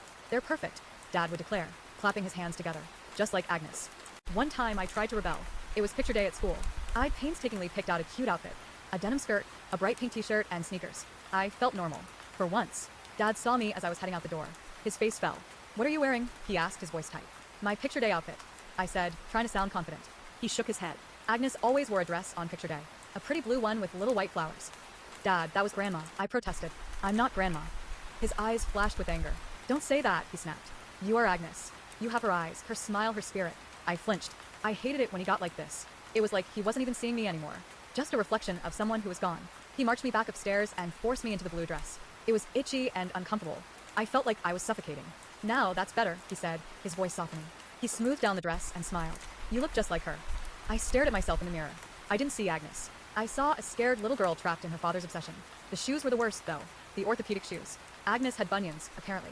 Big ones. And Dad insisted I wear her shoes to support my arches. They were hideous. Brown leather monstrosities with thick soles and Velcro straps. They squeaked when I walked. I was the laughingstock of the playground. Nice shoes, Grandma, the kids would yell, pointing and giggling. I'd blush and try to hide my feet. But it was no use. Those shoes were a beacon of shame. One day, I finally snapped. I was in middle school. Puberty was hitting me hard. I was awkward and self-conscious enough without having to dress like a geriatric. Dad had just presented me with another one of Agnes's outfits. A plaid skirt, a cardigan with cat-shaped buttons, and, of course, the orthopedic shoes. I'm not wearing that, I shouted, throwing the clothes on the floor. Dad looked shocked. What did you say? I said I'm not wearing it. I repeated, my voice trembling. I'm not Agnes. I'm me, and I want to dress like me. We argued for hours. I cried. He yelled. He accused me of disrespecting Agnes's memory. I accused him of ruining my life. Finally, I ran to my room and slammed the door. I stayed there for the rest of the day, refusing to come out. That night, Dad came to my room. He knocked softly on the door. Can I come in? He asked, his voice subdued. I hesitated, then mumbled. Yeah, whatever. He sat on the edge of my bed. He looked tired and defeated. I know I've been hard on you, he said. It's just I miss your grandma so much. She was the best person I ever knew. He paused, his eyes filling with tears. When I look at you, I see her. It's like she's still here. I felt a pang of sympathy for him. He was just a grieving man trying to cope with loss. But his grief was suffocating me. Dad, I said gently, I'm not Agnes. I can't be her. I'm me, and I need you to see me for who I am. He looked at me for a long time. Really looked at me, like he was seeing me for the first time. I know, he said finally. I know. I'm sorry. He stood up and walked to the door. You can wear whatever you want, he said. Just be happy. And with that, he left. The next day, I wore jeans and a t-shirt to school. It felt liberating. Like I was finally free. Dad never mentioned Agnes's clothes again. He still talked about her, of course. But it wasn't the same. He wasn't trying to turn me into her anymore. He was finally seeing me, but the damage was done. I spent years trying to figure out who I was. Trying to separate myself from Agnes's shadow. It wasn't easy. Okay, so that was the first chapter. But the Agnes saga didn't end there. Oh no, it just evolved. Flashbacks to childhood, highlighting Dad's obsession. Examples of Dad forcing OP to wear Grandma's old clothes. Attempts to recreate Grandma's hobbies. Growing up, I thought every kid had to wear their dead grandma's orthopedic shoes. Nope, just me. And trust me, they didn't exactly scream, fashion icon. The orthopedic shoes. Let's talk about those again for a second. They were like a physical manifestation of Dad's obsession. Every time I laced them up, I felt like I was stepping into Agnes's life. A life I never asked for. I remember one time it was my 10th birthday party. I was so excited. I'd invited all my friends. We were going to have pizza and cake and play games. I'd even managed to convince Dad to let me wear a new dress. A real dress. Not one of Agnes's hand-me-downs. It was bright pink with glittery sequins. I felt like a princess. But then, disaster struck. Where are your shoes? Dad asked, his eyes scanning my feet. I'm wearing sandals, I said, pointing to my sparkly pink sandals. He frowned. Agnes always wore proper shoes to parties. She said it was more dignified. Dad, these are fine, I protested. They match my dress. But they don't support your arches, he said, his voice rising. You need to wear your orthopedic shoes. I wanted to scream. My friends were arriving any minute. I couldn't let them see me in those hideous shoes. Please, Dad, I begged. Just this once. I promise I'll wear them tomorrow. He hesitated. I could see the struggle in his eyes. He wanted to make me happy, but he also wanted to honor Agnes's memory. Finally, he sighed. Okay, he said, but just for the party. You have to wear them for at least an hour. I groaned inwardly, but I agreed. Anything to avoid a full-blown meltdown. The party started. Everything was going great. My friends loved the pizza and cake. We were playing musical chairs and laughing hysterically. Then Dad appeared. He was holding the orthopedic shoes. It's time, he announced, his voice booming. My friends stopped laughing. They stared at the shoes with a mixture of confusion and amusement. I wanted to disappear. I wanted the earth to swallow me whole. Dad, please, I whispered. Not now. He ignored me. He knelt down and started trying to put the shoes on my feet. I resisted. I kicked and squirmed. But he was. Okay, so, you guys are not gonna believe what happened next. He started forgetting my real name. Full-on dementia style. Except, nope, just wanted me to be Grandma 2.0. The audacity. Things escalated. Fast. Remember how I said my dad was just being annoying about the name thing? Yeah. Well, annoying turned into full-blown psychological warfare. Seriously. It started subtly. He'd call me honey or sweetie more often. Which, okay, whatever. Dads do that, right? But then the real fun began. I was helping him in the garage, trying to fix his stupid lawnmower. I swear, that thing was older than I was. Covered in rust and grime. I was elbow deep in grease, trying to figure out why it wouldn't start. Hey, Dad, can you hand me the wrench? I asked, wiping my forehead with the back of my hand, leaving a lovely streak of black. He was rummaging through a toolbox, muttering to himself. Wrench, wrench, where's that blasted wrench? Dad, I repeated, louder this time. He looked up, his eyes widening slightly, like he was just now noticing I was there. Oh, yes? What is it, Evelyn? I froze. Did he just call me Evelyn? Evelyn. I asked, my voice barely a whisper. He blinked at me, all innocent-like. Yes, Evelyn. That's your name, isn't it? I stared at him. No. My name is my name. It's OP's name. He chuckled, a low, rumbling sound that sent shivers down my spine. Now, Evelyn. Don't be silly. Of course, your name is Evelyn. Just like your grandmother. I wanted to scream. I wanted to throw the greasy wrench at his head. I wanted to run away and never look back. But I didn't. I just stood there, dumbfounded. Dad, I said, trying to keep my voice steady. This isn't funny. Stop it. He just smiled, a creepy, unsettling smile that didn't reach his eyes. What's not funny, Evelyn? I'm just calling you by your name. He handed me the wrench, still smiling. Here you go, Evelyn. Be careful now. I took the wrench, my hand trembling. I couldn't speak. I couldn't think. All I could hear was the echo of that name in my head. Evelyn. Evelyn. Evelyn. I finished fixing the lawnmower in silence, my mind racing. What was going on? Was he serious? Was he losing it? Or was this some kind of twisted game? That night, at dinner, it happened again. Evelyn, pass the salt, please, he said, without even looking at me. My mom, bless her heart, looked confused. Evelyn? Who's Evelyn? My dad just waved his hand dismissively. Oh, I just meant OP's name. I'm just trying it out. See if it fits. Trying it out? I exploded. Dad, what the heck? It doesn't fit. It's not my name. My name is OP's name. Get it through your thick skull. He sighed, like I was being unreasonable. Now, Evelyn, don't get upset. I just think it's a beautiful name, and it would honor your grandmother. I am honoring her by remembering her as Grandma, not by becoming her. I yelled, slamming my fist on the table. I am not Grandma. I am me. My mom put her hand on my arm, trying to calm me down. Sweetheart, just take a deep breath. Maybe your father is just trying to connect with his mother's memory. Connect? By erasing me? By pretending I'm someone else? That's not connecting, Mom. That's insane. The tension in the room was thick enough to cut with a knife. My dad just sat there, staring at his plate, a smug little smirk playing on his lips. This went on for days. Every single day, he called me Evelyn. Every single day, I corrected him. Every single day, he ignored me. It was driving me crazy. I started to resent him. I started to resent the name Evelyn. I started to resent my grandmother. Even though I barely remembered her, I felt like I was losing my identity, like I was slowly being erased, replaced by a ghost from the past. I started avoiding him. I spent more time in my room, listening to music, reading books, anything to escape the constant barrage of Evelyn. One afternoon, I was in my room, trying to concentrate on my homework, when I heard a knock on the door.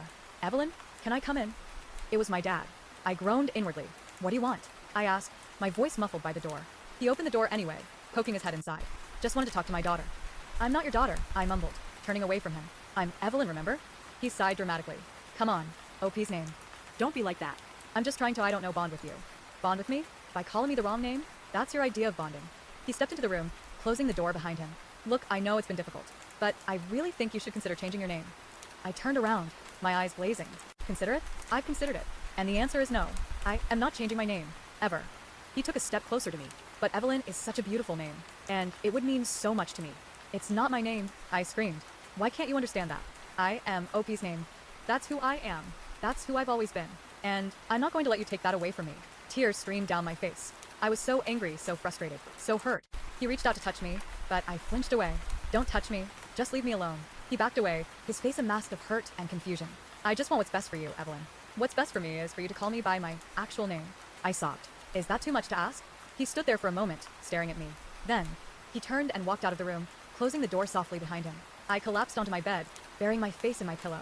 I felt like I was suffocating, like I was trapped in a nightmare that I couldn't wake up from. The next day, things took an even weirder turn. I woke up to find a small, framed picture on my nightstand. It was a picture of my grandmother. I picked it up, staring at her face. I barely remembered her. She had died when I was very young, but I remembered her smile. It was a kind, gentle smile. I also noticed something else. Someone had written something on the back of the picture. I flipped it over and read the inscription. To my darling Evelyn, may you always be as beautiful and kind as your namesake. My heart sank. He was really going all in on this, wasn't he? He was trying to rewrite history, to erase me and replace me with his mother. I stormed downstairs, picture in hand. Dad, I yelled. What is this? He was in the kitchen making breakfast. He turned around, a look of surprise on his face. Oh, good morning, Evelyn. Did you sleep well? I held up the picture. This. What is this doing in my room? He took the picture from me, examining it closely. Oh, That's just a picture of your grandmother. I thought you might like to have it. You put it in my room, and you wrote this on the back. I pointed to the inscription. He shrugged. So, it's a nice sentiment. It's creepy. It's manipulative. It's insane. I screamed, throwing the picture on the table. He just sighed, and went back to making breakfast. Don't get so worked up, Evelyn. It's just a picture. It's not just a picture. It's a symbol of your obsession, of your desire to turn me into someone I'm not. He slammed a plate of pancakes on the table. Eat your breakfast, Evelyn. I stared at the pancakes, my stomach churning. Mashed potatoes and emotional manipulation. My dad's specialty. He dropped the name change bomb right between the gravy boat and the green bean casserole. And this is where things went from weird to I'm pretty sure my family is cursed levels of bonkers. So, dinner. Sunday dinner. The kind of forced family bonding experience that makes you question your life choices. My dad, bless his heart, no, seriously, bless it because he's driving me insane, decided this was the perfect moment to unleash his latest scheme. The table was set all fancy. Fine china, silverware polished to a blinding gleam, the whole shebang. Mom had slaved all day over the food. Roast chicken, stuffing, the aforementioned mashed potatoes, and green bean casserole. It looked like a Norman Rockwell painting if Norman Rockwell paintings made you want to run screaming into the night. My brother, Mark, was there with his wife, Sarah. They were both trying to look busy, mostly, by staring intently at their water glasses. They knew something was up. They always do. My sister, Emily, was conspicuously absent. Smart woman. So, my dad began, his voice dripping with a saccharine sweetness that should have been a red flag the size of Texas. How is everyone? Polite murmurs went around the table. We all lied. Everything's great, Dad, I said, forcing a smile. I was determined to get through this dinner without incident. Famous last words, right? He beamed. Wonderful. Wonderful. You know, I've been thinking a lot lately. Oh. That's never good. Thinking about what, Dad? Mom asked, her voice a little too high-pitched. She knew it too. He cleared his throat. A dramatic gesture that could have won him an Oscar. About family. About legacy. About names. Here we go. I felt a cold dread creep up my spine. I knew where this was going. I just knew it. You all know how much your grandmother meant to me, he continued, his eyes glistening with what I suspected were crocodile tears. She was a saint. An angel. The best woman who ever lived. Okay, Grandma was nice, but saint? That's a stretch. She did bake a mean apple pie, though. And she always regretted, he paused for dramatic effect, that my name wasn't named after her. My heart sank. My grandmother's name was Gertrude. Gertrude. Seriously? I took a deep breath, trying to remain calm. Dad, I said, trying to keep my voice even. We've talked about this. I like my name. It suits me. He waved his hand dismissively. Nonsense. Gertrude is a beautiful name. A classic. Dad, no offense to Grandma, but Gertrude is old-fashioned. It's like naming a baby Mildred or Ethel. Mark snorted. Sarah elbowed him. It's about honoring your grandmother's memory. He insisted, his voice rising. It's what she would have wanted. Dad, Grandma died 15 years ago. I think she has bigger things to worry about than my name. Don't be disrespectful. He snapped. She's looking down on us right now. I glanced at the ceiling. If she is, I'm sure she's more concerned about the fact that you're serving instant mashed potatoes. Okay, maybe that was a low blow, but I was feeling cornered. They're not instant. Mom protested weakly. They taste like it, I muttered under my breath.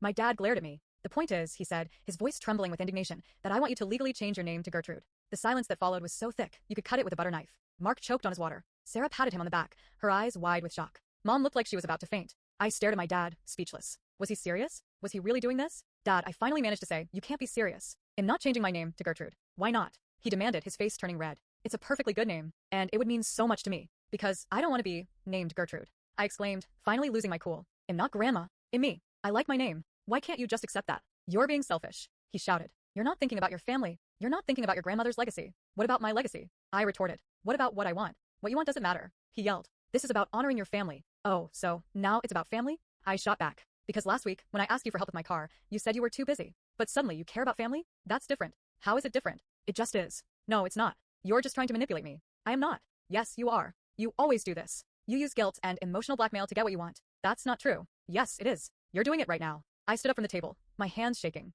I can't do this, I said, my voice trembling. I can't have this conversation. I'm leaving. Fine, he shouted. Leave. See if I care. I grabbed my purse and stormed out of the dining room, tears streaming down my face. Where are you going? Mom called after me. Anywhere but here. I yelled back. I slammed the front door behind me, the sound echoing through the house. I ran to my car, fumbled with the keys, and started the engine. As I drove away, I could see my dad standing in the window, his face a mask of anger and disappointment. I didn't care. I was done. I was done with the guilt trips, the emotional manipulation, the constant pressure to be someone I wasn't. I needed to get away. I needed to clear my head. I needed to. I didn't know what I needed, but I knew I couldn't stay there. So I drove. I drove until I didn't know where I was anymore. I drove until the tears stopped flowing. I drove until I felt something. And what I felt was anger. Pure, unadulterated rage. Rage at my dad for trying to control me. Rage at my family for enabling him. Rage at myself for letting him get away with it for so long. I pulled over to the side of the road, got out of the car, and screamed. I screamed until my throat was raw.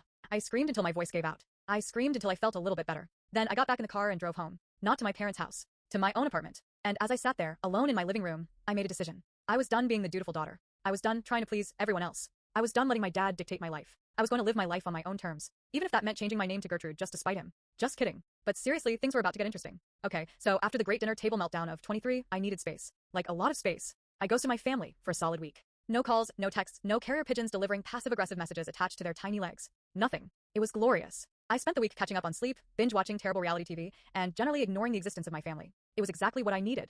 But, of course, the peace couldn't last forever. Eventually, my mom started blowing up my Phone. First, it was just a few missed calls. Then, it was a barrage of texts. Are you okay? We're worried about you. Your father is very upset. Upset? Oh, I'm sure he was. He wasn't getting his way. I ignored them all. Finally, she resorted to guilt. The ultimate weapon in the parental arsenal. Your father isn't feeling well. He's been very stressed. Oh, please. He's always stressed. He's a human stress ball. But then came the zinger. The text that finally broke my resolve. He's not eating. He misses you. Ugh. She's back. In a younger, slightly less wrinkly form. That's how my dad introduced me at Thanksgiving. I nearly choked on my cranberry sauce. Okay, rewind. For those just tuning in dealing with some seriously weird family stuff, my grandma, Agnes, died a few months ago. Loved her. Sweetest lady ever. Baked amazing cookies. But now? My dad is convinced I'm her reincarnated. Yeah, you read that right. Reincarnated. Thanksgiving. The day my life officially became a bizarre sitcom episode. The cranberry incident was just the beginning. Dad, I hissed, pulling him aside near the gravy boat. What the actual heck was that? He beamed, all proud dad. Isn't it wonderful? Agnes is back with us. And not Agnes. I whisper shouted. Imi, your daughter. Remember? He waved a dismissive hand. Details, details. The essence is there. The spirit. You even like her favorite shade of green now. Okay, true. I recently bought a green sweater. But that was because it was on sale and looked good with my jeans. Not because I suddenly had a craving for Werther's Originals and a burning desire to knit doilies. It's a coincidence, I argued, feeling my face flush. Lots of people like green. But do they hum Danny Boy while stirring the gravy? He raised an eyebrow, a smug look on his face. I froze. Okay, I had been humming Danny Boy earlier. It was stuck in my head. I heard it on the radio. It didn't mean I was possessed by the spirit of a deceased Irish grandmother. That's just random. I stammered. He just chuckled and patted my cheek. Don't worry, Agnes. We're all so happy to have you back. He then proceeded to corner various family members throughout the day, asking them if they saw it. If they saw the Agnes-ness emanating from me. My Aunt Carol, ever the diplomat, just smiled weakly and said, well, she does have Agnes hair. My hair is brown. Agnes was white. My Uncle Jerry, bless his heart, just looked confused and asked if he could have more pie. My cousin, Sarah, who's usually my ally in family craziness, just avoided eye contact and spent the entire day glued to her phone. Smart girl. The worst was when he tried to get my mom on board. Don't you see it, Martha? He pleaded, grabbing her hand. She has Agnes or her way of folding napkins. My mom, who had been silently observing the whole situation with a growing look of horror, finally snapped. Harold, she said, her voice dangerously low. Our daughter is not your mother. She is a young woman with her own life, her own personality, and her own damn napkin folding techniques. Stop it. Just stop it. I wanted to hug her. My mom, the voice of reason. My savior. But the damage was done. The seed had been planted. Now, everyone was looking at me differently. Like I was some kind of grandma-shaped pod person. After Thanksgiving, things didn't get better. They got weirder. My dad started calling me Aggie around the house. He'd leave out Agnes' favorite books for me to discover. He even tried to get me to wear her old cardigan, which smelled suspiciously of mothballs and lavender. It's just like she used to wear. He'd say, holding it out to me with a hopeful look. Dad, no. Just no, I do reply, backing away slowly. The worst part was the questions. The constant, probing questions. Do you remember the time we went to the beach in 1978? Aggie? You wore that blue swimsuit. Do you still enjoy knitting, dear? I have some lovely yarn. What was your favorite flavor of ice cream, Aggie? Was it still butter pecan? I felt like I was being interrogated by some kind of reincarnation police. I tried to explain to him that I wasn't Agnes, that I was still me, that I had my own memories, my own dreams, my own life. But he wouldn't listen. He was convinced. He had found proof. The proof, apparently, was that I liked the same brand of tea as Agnes. I mean, come on. It's Earl Grey. It's a pretty popular tea. My friends started noticing the change in me. I was more withdrawn, more anxious. I stopped going out as much. I was afraid of what my dad would do if he saw me having fun. Would he think Agnes wouldn't approve? You okay? My best friend, Chloe, asked me one day over coffee. You seem different. I hesitated. How could I explain this to her without sounding completely insane? It's my dad, I finally said. He thinks him his dead mother reincarnated. Chloe stared at me for a moment, then burst out laughing. Seriously? That's amazing. And awful. All at the same time. I didn't find it amazing. I found it isolating. I felt like I was losing myself.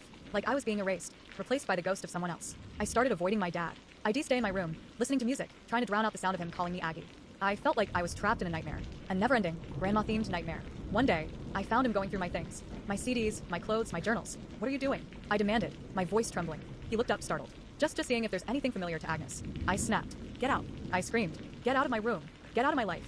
I am not Agnes. I am me, and I want you to stop treating me like in some kind of a replacement for your mother. He looked hurt, confused, like I had just slapped him. But I just want her back, he whispered. And that's when I realized this wasn't about me. It wasn't about Agnes. It was about him, about his grief, about his inability to let go. He wasn't seeing me. He was seeing a ghost he desperately wanted to bring back to life. And I was just collateral damage. Okay, so you guys are not going to believe what happened at family therapy. We went to therapy. My dad spent the entire session trying to convince the therapist that I was his dead mom. The therapist actually started to look convinced. I wish I was kidding. Seriously, after the whole haunted antique mirror incident, check my post history if you missed that dumpster fire, and the escalating weirdness with my dad, my therapist, Dr. Klein, basically strong-armed me into suggesting family therapy. She said, and I quote, "We need to address the underlying family dynamics contributing to your anxiety." Underlying family dynamics. Translation, your dad's that's hit crazy, and we need to see it firsthand. So I bit the bullet. I pitched it to my dad as a chance to reconnect and improve communication. Lies. All lies. I just wanted someone else to witness the madness. He actually agreed pretty easily, which should have been my first red flag. He's usually resistant to anything that involves self-reflection or acknowledging that he might not be the center of the universe. The therapy office was your typical sterile, vaguely depressing room. Beige walls, uncomfortable chairs, a framed picture of a serene mountain landscape that probably cost more than my rent. Dr. Klein, bless her heart, was perched on the edge of her seat, looking optimistic and professional. I was a nervous wreck. My dad, on the other hand, seemed gleeful, like he was about to unleash some carefully crafted performance. So, Mr. Henderson, Dr. Klein started, smiling warmly. Thank you for coming in today. Perhaps we can start by discussing some of the challenges you and Opie have been experiencing. My dad beamed. Challenges? Oh, Dr. Klein, you have no idea. My daughter, bless her heart, has been distant lately. Uncommunicative. It's like she's not even herself. I rolled my eyes so hard I almost saw my brain. Dad, I'm literally sitting right here. He ignored me, turning back to Dr. Klein with a sorrowful expression. It's just she reminds me so much of my mother. It's uncanny. The way she looks at me, the way she moves, it's like seeing her all over again. Okay, hold up. My grandma died when I was 5. I barely remember her, and the few pictures I've seen, we look nothing alike. I mean, zero. She was petite and had dark curly hair. I'm 6 feet tall and have straight blonde hair. Dad, I said, trying to keep my voice even. That's not true. I don't look like grandma at all. He sighed dramatically. Oh, sweetie, you just don't see it. But I do. I see her in your eyes. That same gentle, knowing look. Dr. Klein looked slightly confused, but she tried to steer the conversation back on track. Mr. Henderson, while I understand the emotional significance of your mother, perhaps we can focus on the present relationship between you and OP. Big mistake. Huge. My dad sees the opportunity like a starving wolf. But Dr. Klein, it is the present relationship. It's like my mother has come back to me through my daughter. It's a miracle, but it's also difficult. She doesn't remember things. Things we shared. Things only my mother would know. He turned to me, his eyes glistening with fake tears. Remember that time, sweetheart, when we went to the beach and built that sandcastle? The one the waves washed away? You were so upset, and I bought you that little seashell necklace? I stared at him, completely dumbfounded. Dad, I have no idea what you're talking about. I never built a sandcastle with Grandma. I was 5 when she died. He waved his hand dismissively. Oh, you just don't remember. It's blocked out. Trauma, you know, but I remember. And I know it was you. You're my mother, reborn. I wanted to scream. I wanted to run out of the room and never look back. But I was frozen, watching this bizarre performance unfold. Dr. Klein, who had been scribbling notes furiously, finally looked up, her brow furrowed. Mr. Henderson, are you suggesting that Opie is reincarnated as your mother? He nodded enthusiastically. Exactly. You understand. It's so obvious, isn't it? The resemblance. The mannerism sits undeniable. I couldn't take it anymore. Dr. Klein, he's insane. He's been like this ever since he bought that creepy mirror. He thinks I'm his dead mom. It's ruining my life. My dad just smiled serenely. See, Dr. Klein? She's in denial. Just like my mother used to be. She never wanted to admit she was getting old. And then, the unthinkable happened. Dr. Klein, my supposedly rational, highly trained therapist, actually started to look thoughtful. Well, Mr. Henderson, she said slowly, I can see how you might draw that conclusion. There are documented cases of familial resemblance and shared personality traits across generations. And the phenomenon of reincarnation, while not scientifically proven, is certainly a compelling concept. I gaped at her. Are you serious? You actually believe him? She held up her hand. Now, Opie, let's not dismiss Mr. Henderson's feelings. He's clearly experiencing a great deal of emotional distress. Perhaps we can explore the possibility of past life regression therapy. Past life regression therapy? Are you kidding me? I stood up, knocking over my chair in the process. I'm done. I'm so done with this. This is insane. You're insane. He's insane. I'm leaving. I stormed out of the office, leaving my dad and Dr. Klein to discuss the finer points of reincarnation and sandcastle construction. I could practically hear my dad cackling with glee as I slammed the door behind me. The drive home was a blur of anger and despair. I couldn't believe what had just happened. My own therapist, the person I was supposed to trust, had actually entertained my dad's delusional fantasy. It was like living in a bad sitcom, except it wasn't funny at all. When I got back to my apartment, I threw myself on the couch and screamed into a pillow. Then I did what any sane person would do in that situation. I ordered a pizza and binge-watched reality TV until I passed out. The next day, I got a call from Dr. Klein. I almost didn't answer, but I figured I owed it to myself to hear what she had to say. Opie, she said hesitantly. I wanted to apologize for yesterday. I realized that I may have misstepped in my handling of the situation. Misstepped. I said, my voice dripping with sarcasm. You practically endorsed my dad's delusion. You suggested past life regression therapy. That's not a misstep. That's a full-blown faceplant into crazy town. She sighed. I understand your frustration, but I was trying to be empathetic to your father's emotional state. I didn't want to invalidate his feelings. His feelings? I shrieked. What about my feelings? He's turning my life into a living hell, and you're enabling him. There was a long pause. To think you might be right, she finally said. Perhaps family therapy isn't the best approach in this situation. I think your father needs individual therapy, and perhaps a psychiatric evaluation. You think? I said. You think he needs a psychiatric evaluation? After he tried to convince you that I'm his dead mom? Yeah, no kidding. She cleared her throat. I'm very sorry, OP. I truly am. I'm willing to continue working with you individually, if you'd like. But I don't think I can be effective in a family therapy setting with your father. I thought about it for a moment. On the one hand, I was furious with her for what had happened. On the other hand, I still needed therapy, and finding a new therapist would be a hassle. Okay, I said finally. I'll give you another chance. But if you ever suggest past life regression therapy again, I'm walking out. Deal, she said. And I promise, no more talk about reincarnation. So, that's the story of how family therapy completely failed, and my therapist almost got sucked into my dad's vortex of crazy. I'm still not sure what to do about him. I can't force him to get help. And I can't keep living like this. And now considering moving to another country. Seriously. Because things went from weirdly uncomfortable to full-blown, and pretty sure my dad's lost his marbles. I found him, in my room, rifling through my underwear drawer, claiming he was looking for clues. I swear, I almost called the cops. Seriously. My dad. My sweet, slightly eccentric but mostly normal dad. Pawing through my intimates. I'd come home early for my shift at the coffee shop, craving a nap and a serious dose of Netflix. I tiptoed in, trying not to wake him. He's been sleeping terribly since Grandma passed, and that's when I saw him. Back to me, hunched over my dresser. Drawers pulled open, clothes strewn everywhere. Dad. I asked, my voice barely a whisper. He jumped like I'd stuck a cattle prod up as well. You get the picture. He spun around, eyes wide and panicked. He looked like a deer caught in headlights, except the headlights were a teenage girl with a growing sense of dread. Oh. Hey sweetie, he stammered, his face flushing a truly impressive shade of crimson. I was just organizing.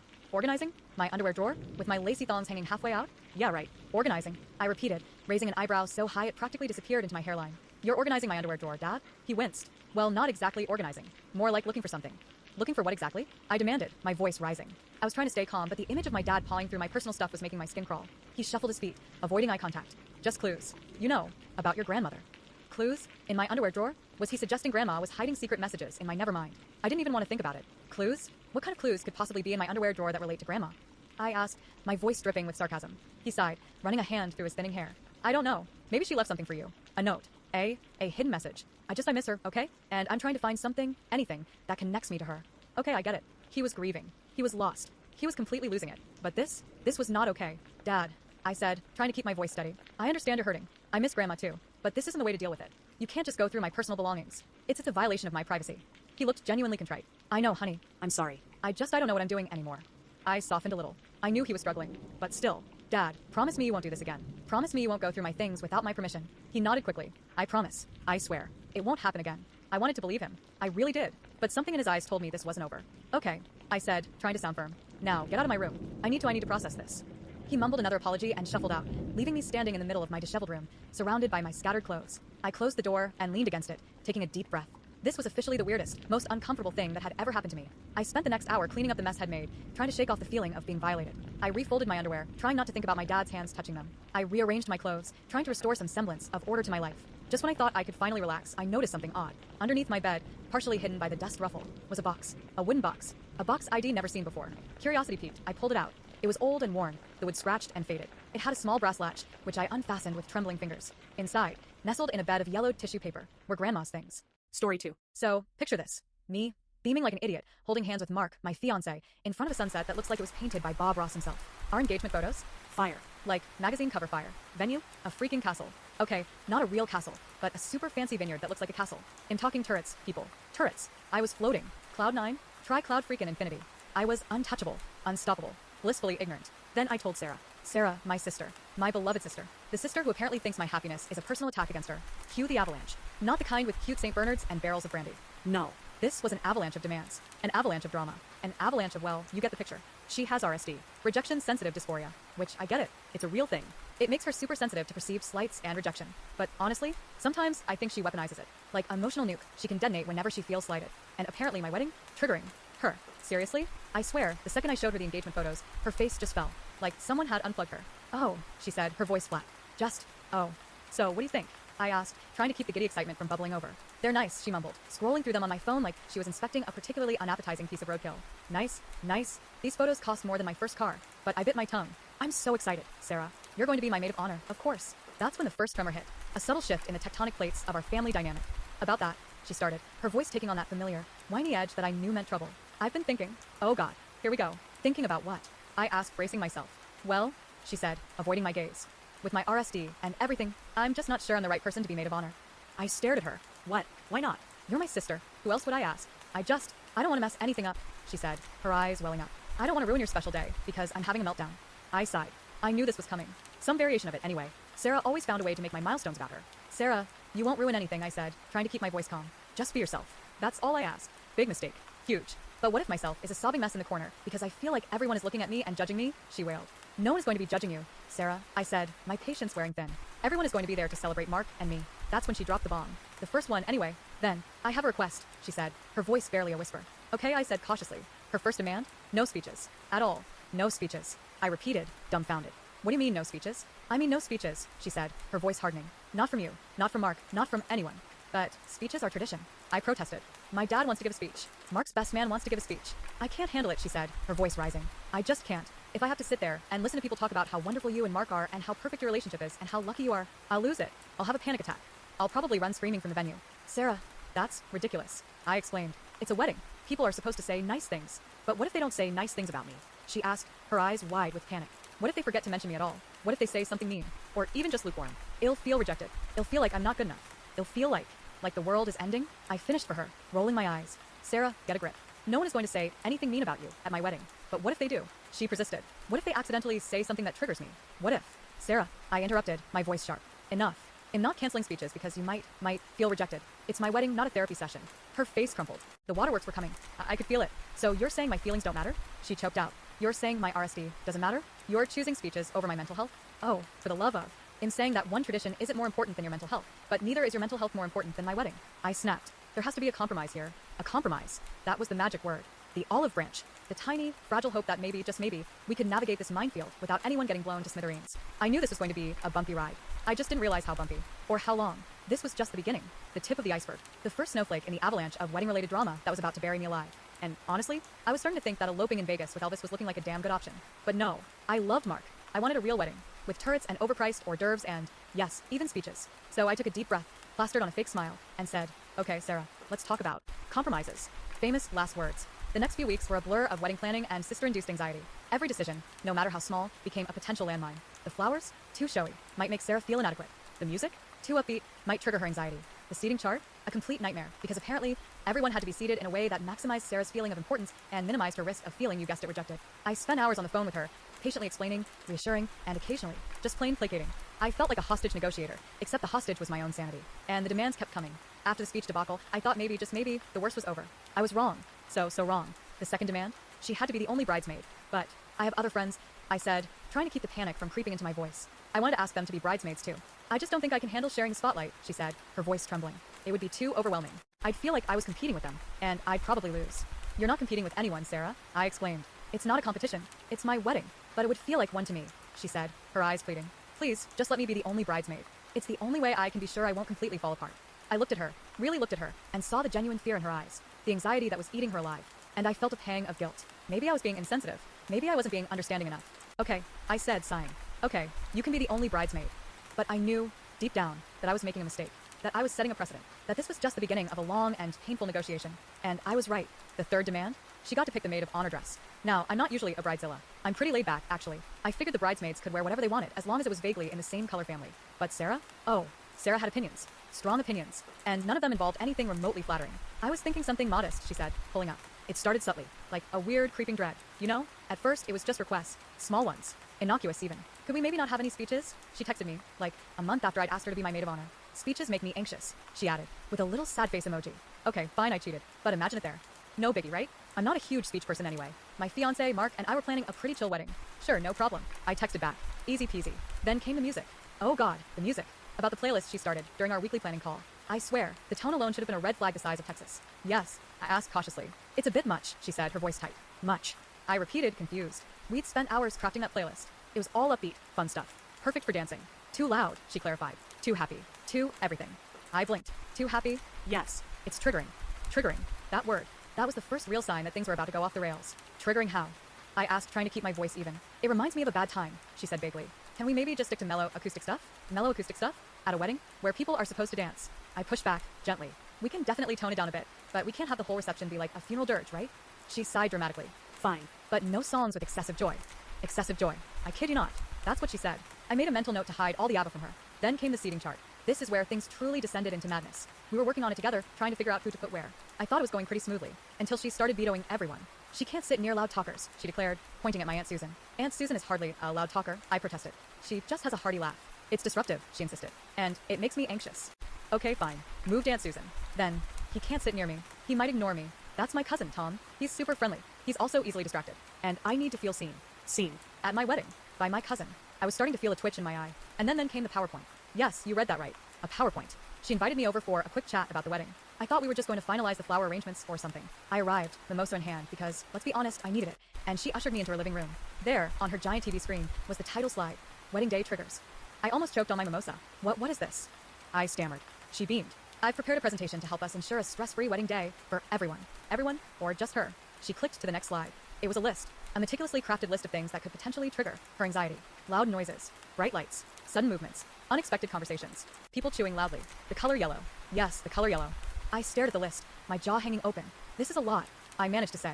I know, right? She said, completely oblivious to my horror. But don't worry, I've also included solutions.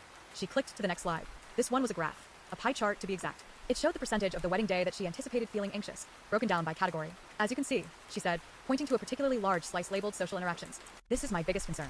I wanted to scream. The next few slides were even worse. Flow charts detailing her emotional state at various points during the day. Risk assessments for potential trigger events. A contingency plan for if she started to feel overwhelmed.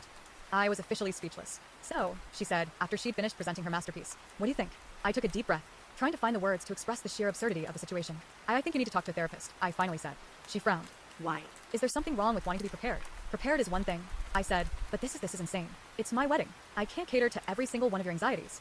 But you want me to be happy, don't you? She asked, her voice wavering. Of course I want you to be happy, I said, but not at the expense of my own happiness, or the happiness of my other guests. The silence hung heavy in the air. I could practically feel the tension radiating off of her. Then, she burst into tears. I'm just so stressed, she sobbed. Planning a wedding is so hard. I stared at her, my mind reeling. Was she seriously trying to guilt trip me? This isn't even your wedding, I exclaimed, finally losing my cool. It's mine, and you're making it a nightmare. She just kept crying. I stood up, grabbed my purse, and walked out. I haven't spoken to her since. I don't even know if she's still going to be my maid of honor. Honestly, at this point, I don't even care. I just want to get married without having to navigate a minefield of emotional triggers and PowerPoint presentations. Is that too much to ask? I'll keep you guys updated. This is far from over. Trust me. Okay, so, update on the Weddingzilla situation. Buckle up, because it gets even crazier. After the PowerPoint debacle, I needed a break. A serious break. I ghosted my maid of honor, Sarah, for a solid week. I just couldn't deal with her. Mark, bless his heart, tried to mediate. He's always been the peacemaker in our relationship. Maybe she's just feeling overwhelmed, he said, trying to be understanding. Wedding planning is stressful, you know? Stressful is one thing, I said, rolling my eyes. Presenting me with a PowerPoint presentation on her emotional triggers is a whole other level of crazy. Mark chuckled. Okay, yeah, that's a bit much. He suggested we invite Sarah over for dinner, try to talk things out. I reluctantly agreed. I figured it was worth a shot. Big mistake. Huge. She arrived with a binder. A 3-inch thick binder labeled, Wedding Day Contingency Plans. I swear I almost fainted. What is that? I asked, my voice barely a whisper. It's my plan to ensure a smooth and stress-free wedding day for everyone, she said, beaming. I groaned inwardly. Here we go again. Dinner was a disaster. She barely touched her food, spending the entire time outlining her contingency plans. Apparently, she developed a detailed strategy for dealing with every possible scenario that could potentially trigger her anxiety. Loud music? She had earplugs. Bright lights? She had sunglasses. Unexpected conversations? She had pre-prepared responses. It was insane. But the worst part was the safe word. Yes, you read that right. A safe word. She designated a safe word that she could use at any point during the wedding if she started to feel overwhelmed. The safe word was pineapple. I kid you not. Pineapple. If she said pineapple, everyone was supposed to immediately stop what they were doing and attend to her needs. I was horrified. You can't be serious, I said, staring at her in disbelief. I am completely serious, she said, her voice firm. This is for my well-being. But pineapple? I asked, why pineapple? It's a happy word, she explained. It reminds me of tropical vacations. Of course it does. I tried to reason with her. I explained that having a safe word at my wedding planning, already a nightmare, right? But then my sister, the maid of honor from hell, decided to take things to a whole new level of crazy. That's what I snapped. I actually yelled it. In front of everyone. More on that in a sec. First, you need the backstory. My sister, let's call her Brenda, suffers from rejection-sensitive dysphoria, or RSD. I know it's a real thing. I'm not trying to minimize it. But Brenda? She weaponizes it. Big time. Leading up to the wedding, every decision was a battle. The dress? She hated it. The flowers? Gave her anxiety. The seating chart? Apparently, it triggered deep-seated childhood trauma.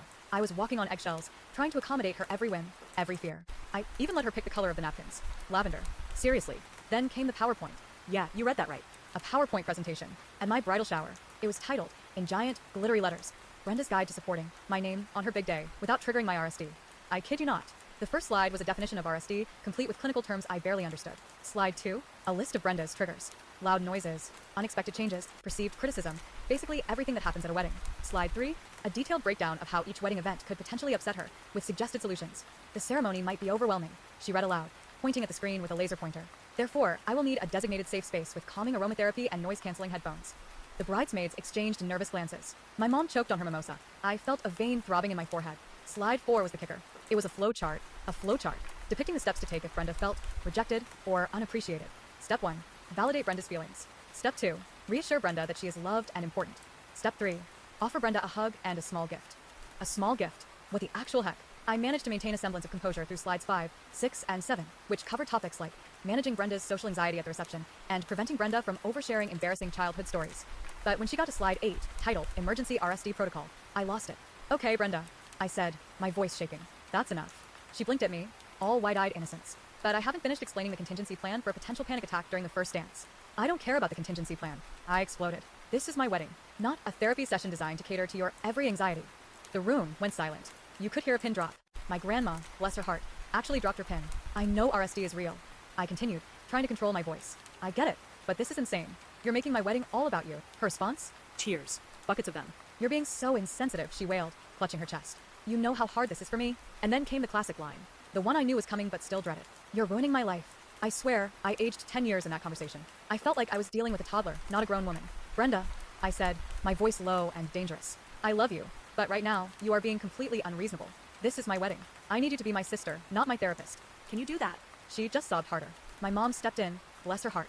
She ushered Brenda out of the room, promising to talk some sense into her. The bridesmaids tried to comfort me, but I was beyond comfort. I was seething. Later that night, Brenda texted me a lengthy apology.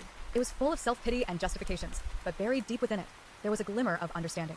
She admitted that she might have gone a little overboard. A little? The next day, she showed up at my door with a peace offering. A spa day for the two of us. I almost said no. I was still furious. But then I looked at her face, and I saw genuine remorse. So I went. We got massages, manicures, and pedicures. We talked. We even laughed. It wasn't a perfect reconciliation, but it was a start. The wedding is in 2 weeks. I'm still nervous about Brenda's behavior, but I've set some boundaries. No more PowerPoints. No more emergency protocols. Just sisterly support. Hopefully, it'll be enough. Wish me luck, Reddit. I'm going to need it. Update to come after the wedding. Pray for me. Okay, so the wedding happened. And you guys are never going to believe what went down. Chapter 4. The Wedding from Hell, Part 1. Remember how I said I set boundaries with Brenda? Yeah, those lasted about as long as a snowflake in July.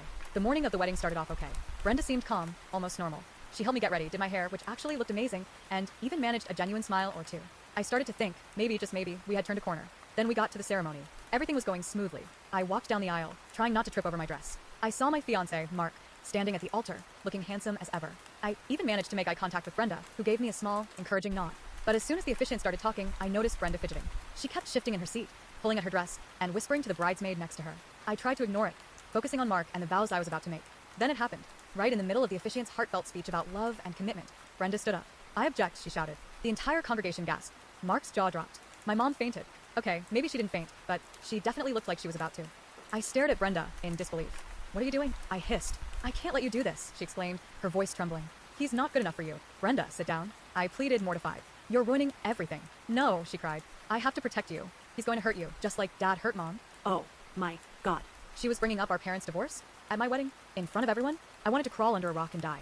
Mark, bless his heart, stepped forward. Brenda, he said calmly, I understand you're worried about your sister, but I promise, I would never do anything to hurt her. I love her with all my heart. Brenda glared at him. You say that now, she sneered. But what about later? What about when the honeymoon is over and reality sets in? You'll change your mind. You always do. I couldn't take it anymore. I stormed over to Brenda and grabbed her arm. Come with me, I said, my voice shaking with rage. I dragged her out of the church and into the parking lot. What the hell was that? I screamed. Are you trying to sabotage my wedding? I'm trying to save you, she retorted, tears streaming down her face. Don't you see? He's just going to break your heart. He's not going to break my heart. I yelled. He's the best thing that's ever happened to me, and you're trying to ruin it. We stood there, glaring at each other, the tension thick enough to cut with a knife. I was so angry, I could barely speak. Finally, I took a deep breath and tried to calm down. Brenda, I said, my voice softer now. I know you're scared. I know you're worried about me, but you have to trust me. I know what I'm doing. I love Mark, and he loves me. Please, just let me be happy. She looked at me for a long moment, her eyes filled with pain and confusion. Then, she nodded slowly. Okay, she said quietly. I'm sorry. I didn't mean to cause a scene. I sighed in relief. Thank you, I said. Now, can we please go back inside and pretend this never happened? She nodded again. We walked back into the church, hand in hand. The congregation was still buzzing with excitement. But, family fallout. And trust me, it's messier than a toddler with a spaghetti dinner. So, yeah, things went nuclear. I dropped the "no Sarah at the wedding" bomb, and the fallout was immediate. Like, Chernobyl level immediate. Mom was the first to call. I saw her name pop up on my phone, and knew I was screwed. I took a deep breath and answered. "Hello. What is wrong with you?" she shrieked. I swear, I had to pull the phone away from my ear. How could you even consider excluding your own sister from your wedding? I tried to stay calm. Mom, you know Sarah gets panic attacks in crowds. I don't want her to be miserable, and honestly, I don't want to spend my wedding day worrying about her having a meltdown. It's supposed to be a celebration. Miserable? She'll be miserable knowing she's not invited. You're being selfish. She's just sensitive. She can't help it. Sensitive? Mom.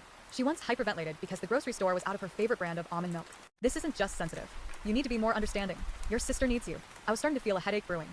I'm trying to be understanding, but this is MY wedding.